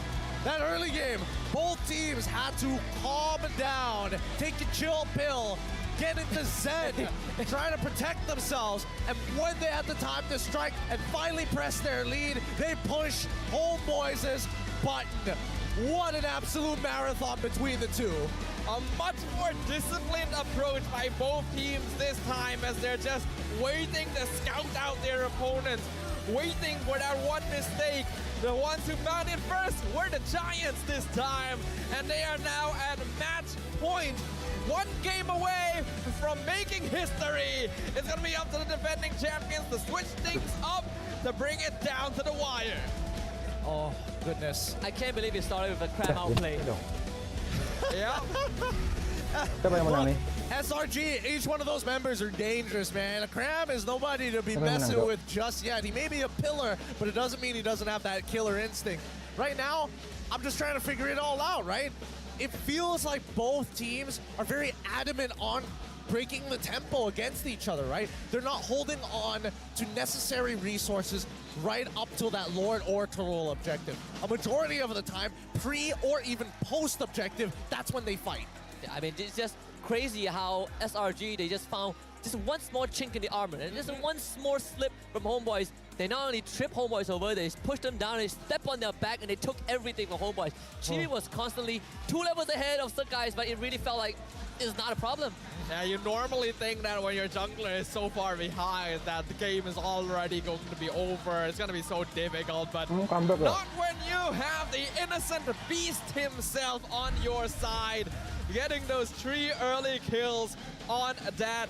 I believe it's Nathan, not Carry. I'm pretty sure that's a mistake there. But on Nathan, supercharged him so much, so quickly, that it just became impossible for the homeboy side to deal with him. Yeah, can you imagine what it's like to be on the other side? Like, Nets has to deal with it because, like, good lord, the man is on Claude. He decides to try and take Master Assassin and try and challenge the Natan. Makes sense, but once he gets outscaled, and obviously when it comes down to Arda 3-3 in comparison to the skill 1 of Natan, major range difference. Yeah, Natan, we already know he has the better laning phase against the Claude because his skills just have more damage built in. So if you give him early kills, if you give him a snowball, there's no way for Nets to compete. And there's honestly no way for anyone else to compete too, because when Nets is far ahead, he just stacks before he jumps into that backline to one-shot Stormy, to look to maybe melt down Cram, and even then, there's no 100% guarantee that he can do so. Unfortunately, with this draft, homeboys already put themselves in a tougher spot because of how scrappy the lineup is. Then you have to consider that it's very cooldown based because you're playing around Way of the Dragon, you're playing around Feathered Airstrike. All the Red Giants needed to do, wait for both spells to be used, right? Every single turtle fight, Feathered Airstrike is gone. All right, now we can engage, and there's no answer after that from HB. Yeah, there's not much answer unless you can, like, peel back effectively. If Udil ends up losing his stun early on, well, he has to wait a good amount of time before he gets it back. Man, this game was, like, very, very close. It could have very much been in Homeboys' favor if they had one out on the previous 50-50, because Chibi was decently ahead, right? And Udil was getting to a point where he was going to be unstoppable even if Yums tried to go for the big interrupt. And there might even be the argument that maybe the Feather Airstrike could have been used against Yums to chunk him super early on. But homeboys use them to try and secure objectives, right? To zone out the Red Giants because they know they're not quite in fighting shape yet. They just want to secure objectives, see if they can catch Red Giants off guard. But by playing safely in that way, they're wasting resources a little bit too early on, and it ends up costing them. On top of that, right, they are losing out a lot in terms of lane priority, right? Because Innocent is winning in his lane, Cram is winning in his lane, Stormy doing a pretty good job in the mid lane as well. Only Skies was being put behind, and Red Giants just played around that. Well, but man, it's frustrating. It's quite frustrating for the side of Homeboys. It could have been a slightly better, but now we look at the damage taken, and where have they applied the most? Yeah, Sapat. Sapat was having it pretty rough. Not only was the lane not looking good for him, but I think, you know, Cram, this, as long as it's slow and methodical, I feel like Cram is usually on top of those types of matchups. Yes, unfortunately, Sapat, yes, he's usually able to make plays with something like the Edith, but the Paquito is just such a flexible EXP laner. You have damage, you have shields, you have CC, and Cram is able to make the most use of that, right? He literally... Paquito.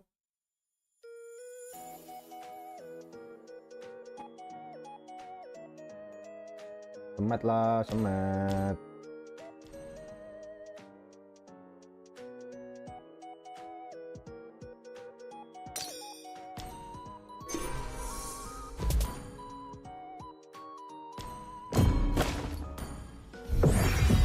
What is the Paquito?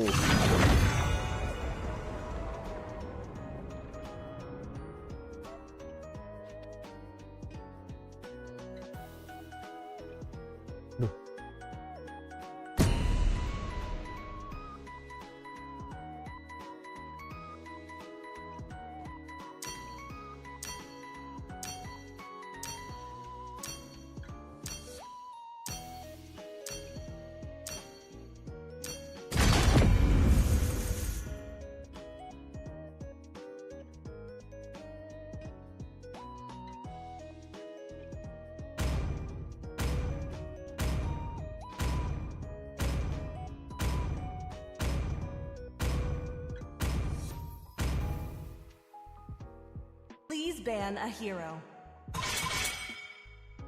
Please ban a hero. Nathan.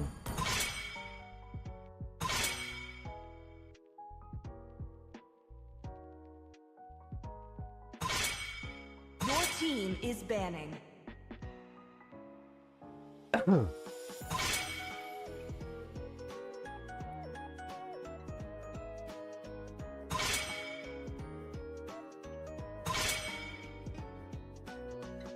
The enemy is picking.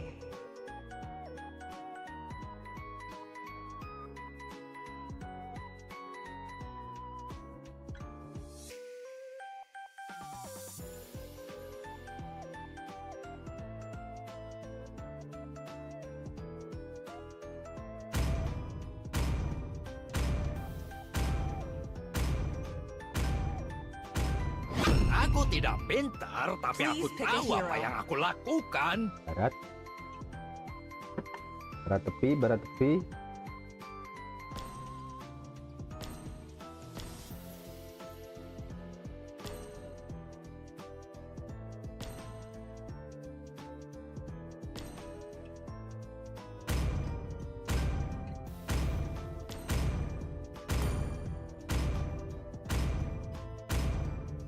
Ayo pergi ke dunia mimpi bersamaku. The enemy is picking.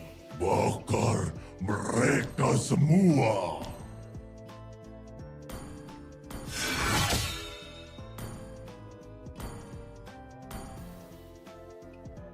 Semuanya akan dilahap oleh api.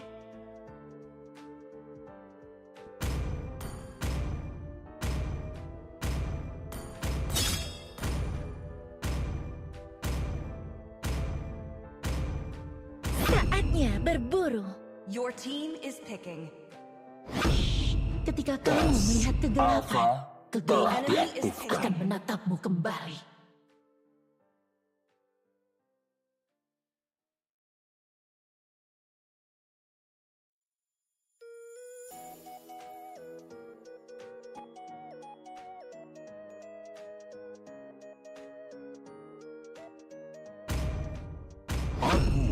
Minotaur Berhasil akan mengakhiri atau masalah pulang. yang belum terselesaikan. Petir mengungkap segalanya. Amus nih, Sak.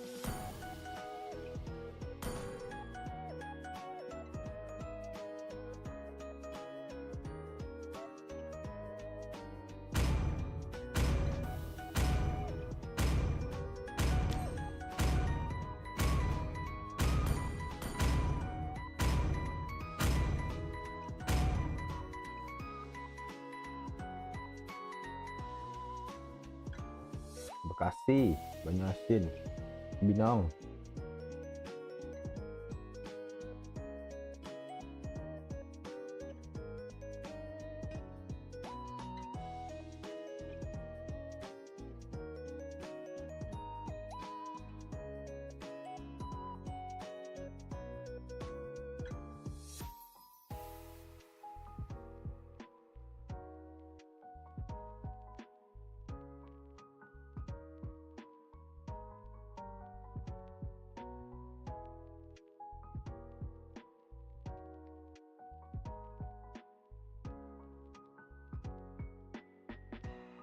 Welcome to Mobile Legends!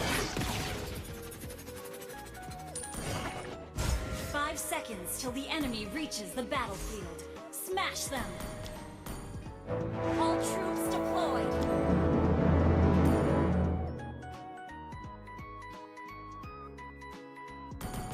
We're equal in gold.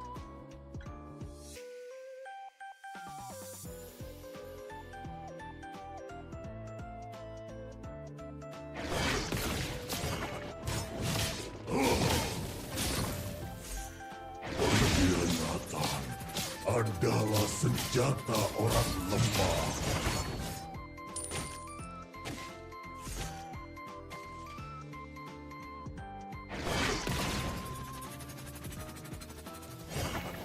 Gas. Understood. Well played. Lepas semua bebanmu.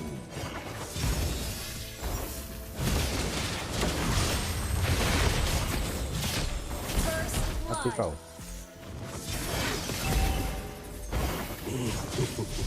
Aku adalah wujud asli dari api.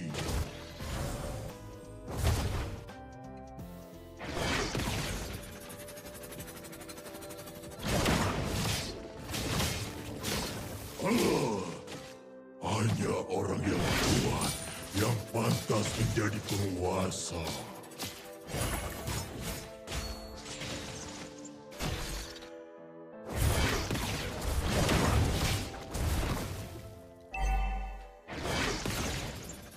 An enemy has been slain.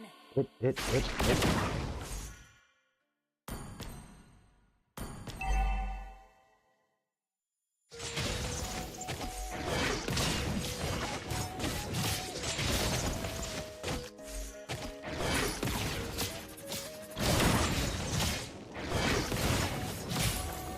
Yo, gas.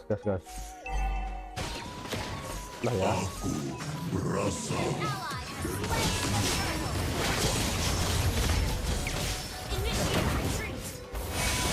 Balik.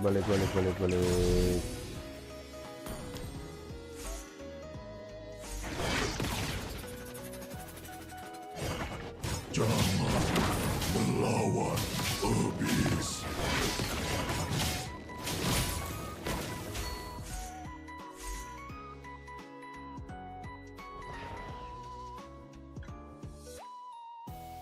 An enemy has been slain.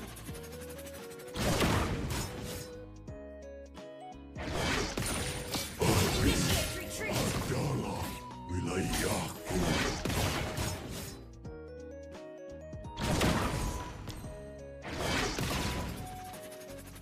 Aduh, 2 menit dia.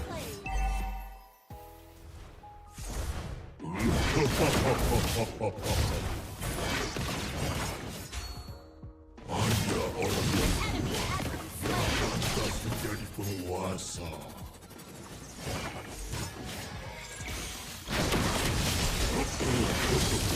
Aku adalah wujud asli dari api.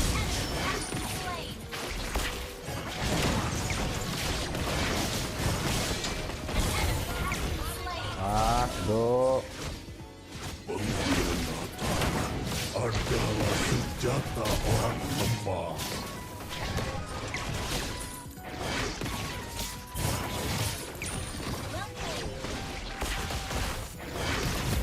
Balik gak sih, woi?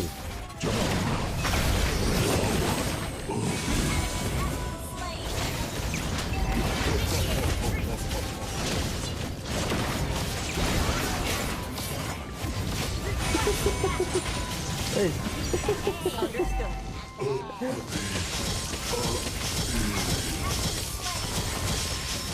Well played.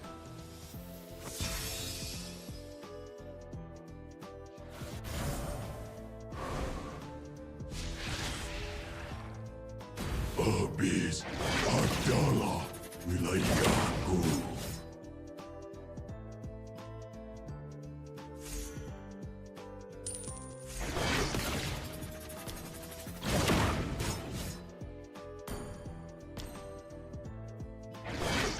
Aku berasal dari dunia yang terbakar.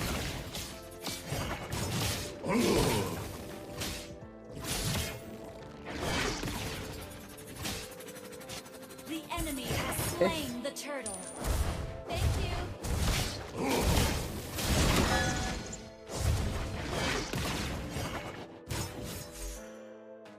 Lepaskan semua bebanmu.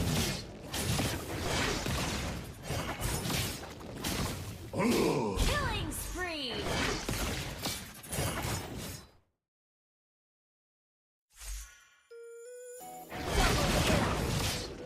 Jauh.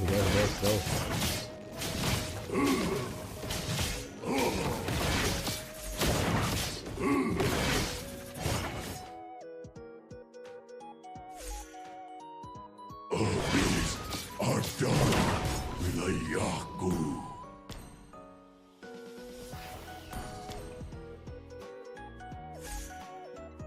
Bikin corrosion. Wah.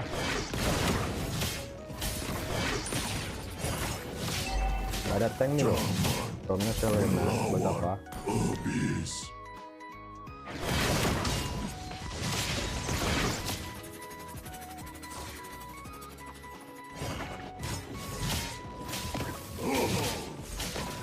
Pengkhianatan adalah senjata orang lemah. Wah, sini mau. Oke, dong.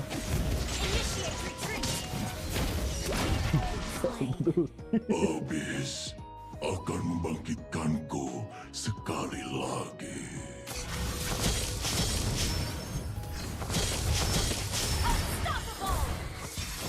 Waduh, udah draft.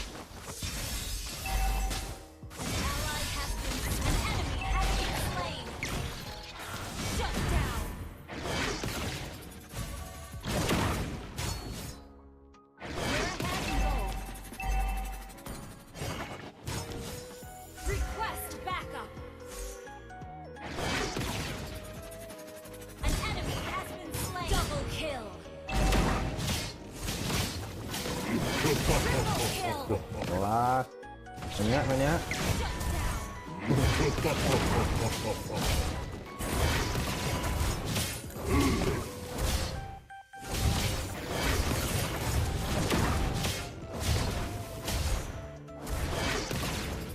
Your team destroyed a turret.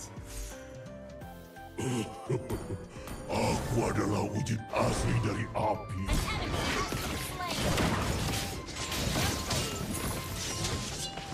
Kasih Obbi. Nggak kena.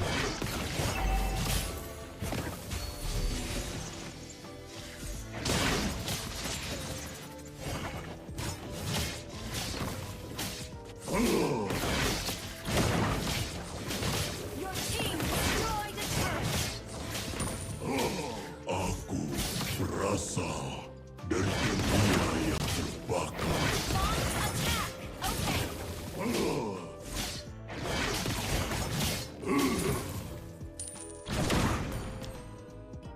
Lepaskan semua bebanmu. An enemy has been slain. Well played. Hanya orang yang kuat yang pantas menjadi penguasa. Your team destroyed a turret.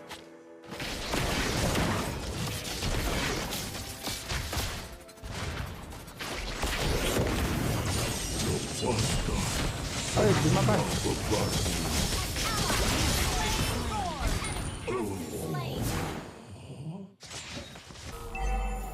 Udah draft ya? An enemy has been slain. An enemy has been slain.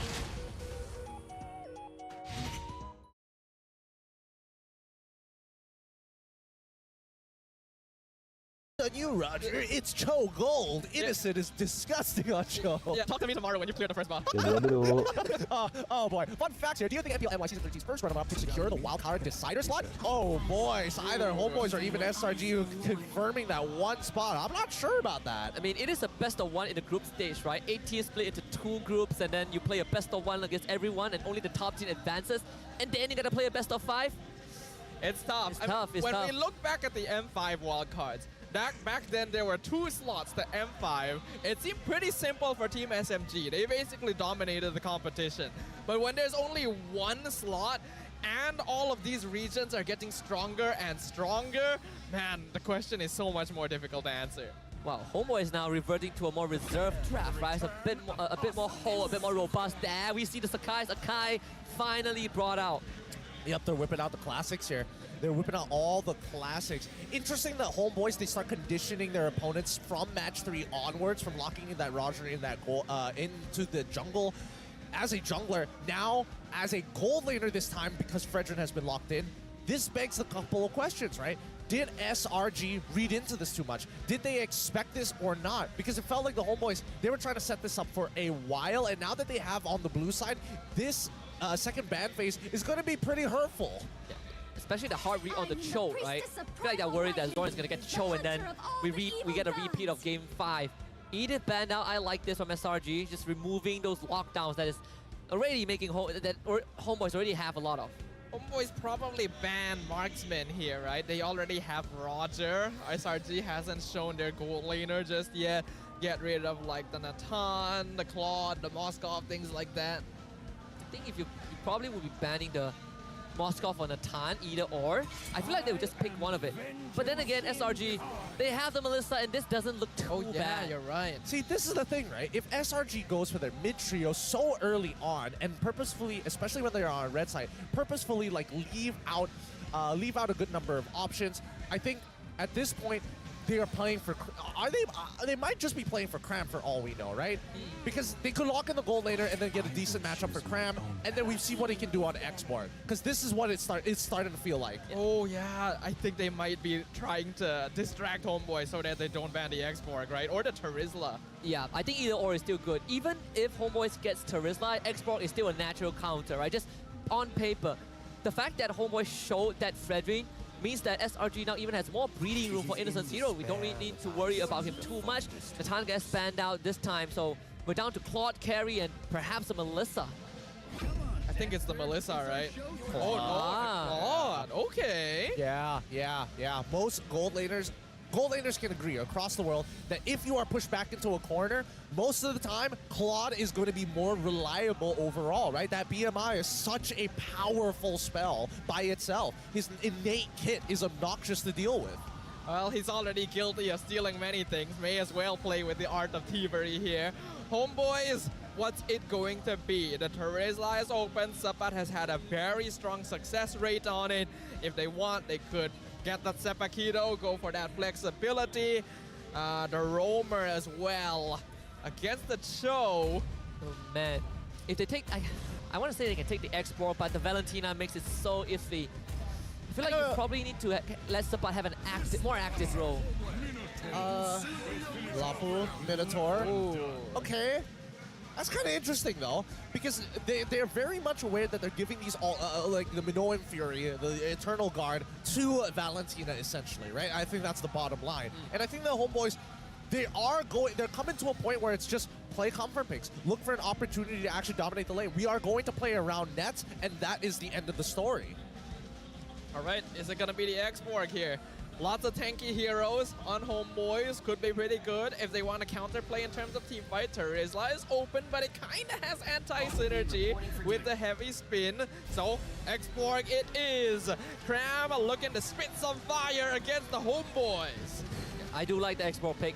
I think you might not be able to do too much against a Lapu, but team fight-wise, oh boy, the utility, the Pew you get against a Fredrin, you don't care about Eternal Guardian, the backline dives that it provides as well. Especially when Roger wants to get up in your face, he's not going to feel comfortable. I don't know about you, but the draft is looking... I don't know. Homeboys, they are a team fight-oriented draft, but I can definitely see a world where if Udil is unable to kind of maintain control over his lane or takes like a bad trade early on, yes, Soren can actually bail him out, but at the same time, SRG does make that first move, and I think they're going to go towards Sapat's side of the map. All right. We've heard the thoughts here. This could be match point. Homeboys right now pushed into a corner. Can the defending champions stop the Giants from closing out the season? It's either we get a repeat or we get the birth of a new one. This is going to be potentially the last game of this best of 7. SRG looking a lot more robust in terms of draft, a lot more reliable, a lot more easier to execute. Being on the red side this time with Homeboys on the blue. And right off the bat, we're seeing Homeboys with the same protocols from 2-3 games ago. 4-man stack in the jungle, we gotta protect Chibi. Yep, they've got to protect them. They got to protect each other. Got to keep themselves alive. Homeboys on the blue side, SRG on the red side. And yeah, they will be pathing towards the EXP side of the map. They're going to leave the gold laners on an island. We can already see Yums as well, trying to be annoying on this show. Now, typically when you play a hero that against a player who is known to be legendary on it, it can be quite risky because Zorn clearly will know the limits of what Yums can accomplish, and we'll see whether or not that makes a difference as we proceed with the game. Pretty nasty trade down mid, Udo with that AoE damage, but still SRG is having a bit more lane priority down mid. That means Yums, he gets to move on ahead, and even though Zorn mirrors this Cho, it's not easy for the Minotaur to keep up. Guys. Early red for you. Chibi hits 4 first, so this is not a fight that they want to take. Yums will be forced to flicker. Okay, all they lost was a flicker. I think that's totally fine because I was a little worried for Chibi there. SRG, they did see Udil actually make the recall underneath his tier 1. So that's why they were making the call of getting a little bit more aggressive on these invades. But it looks like pre-2 minutes, the extra bonus damage definitely helping out here for the side of the homeboys. Being able to force out the flicker from Yums as well is going to be very beneficial for them because that is an important tool for a show to set up a kick, especially around that first turtle fight, and it's not going to be available, which means a free kick onto Chibi is not there. And Ness is in danger. He's gonna pop the Purify, but Sakai didn't chase him. Pinned into the wall. Lycan bounce to dodge, but not enough. He's too low. First blood for SRG. Nicely done for the side of SRG, but this means the homeboys will get their hands on that turtle on the opposite side of the map. Good feint from SRG, pathing down to EXP, but eventually going for their main target, slowing down Nets and letting Innocent scale. I think it's a great idea. They already know they're very unlikely to safely win the turtle without Yums' flicker, so go for the gold lane instead, right? Get that snowball going on the most important member of the team. Oh, that's unfortunate. Could have been a second one. Oh man, I definitely thought that was like a pretty good kill angle. Probably the same thoughts from Yums. As he goes with the recall, we look at the opposite sides of the map to see if there's anything else that's really being taken advantage of, because Chibi is a full level ahead of Sakai's. Hold on. Man, Innocent, he's joining the fight. He's forcing everything out of Budio. Instantly purifies, BMI out. Alright, surprisingly, Red Giant early on, I think it's good since Choke had make use of that timing. But you would think that with a Claude and a Valentina, they would actually be the ones looking to take a slight step back. Yeah, I definitely thought that they were going to take a slight step back, but hey, look, if SRG are willing to make these like really clean rotations, they might as well try and profit off of it. The worst comes to the worst, you lose your battle spells, right? And it's not like Innocent really cares about his battle spells as of right now because he's so in deep in the gold lane and doesn't move very often. Talker done for Nets, but he is slightly behind Innocent in terms of experience. The fact that this Claude has a lead in the lane against a Roger, that is already a good start for SRG. They're definitely trying to pivot to kind of get Innocent ahead. They did have the exchange Skies as EXP lead though for that, so hopefully that does pay off here. As I've also heard, we've hit a brand new wow. PCU.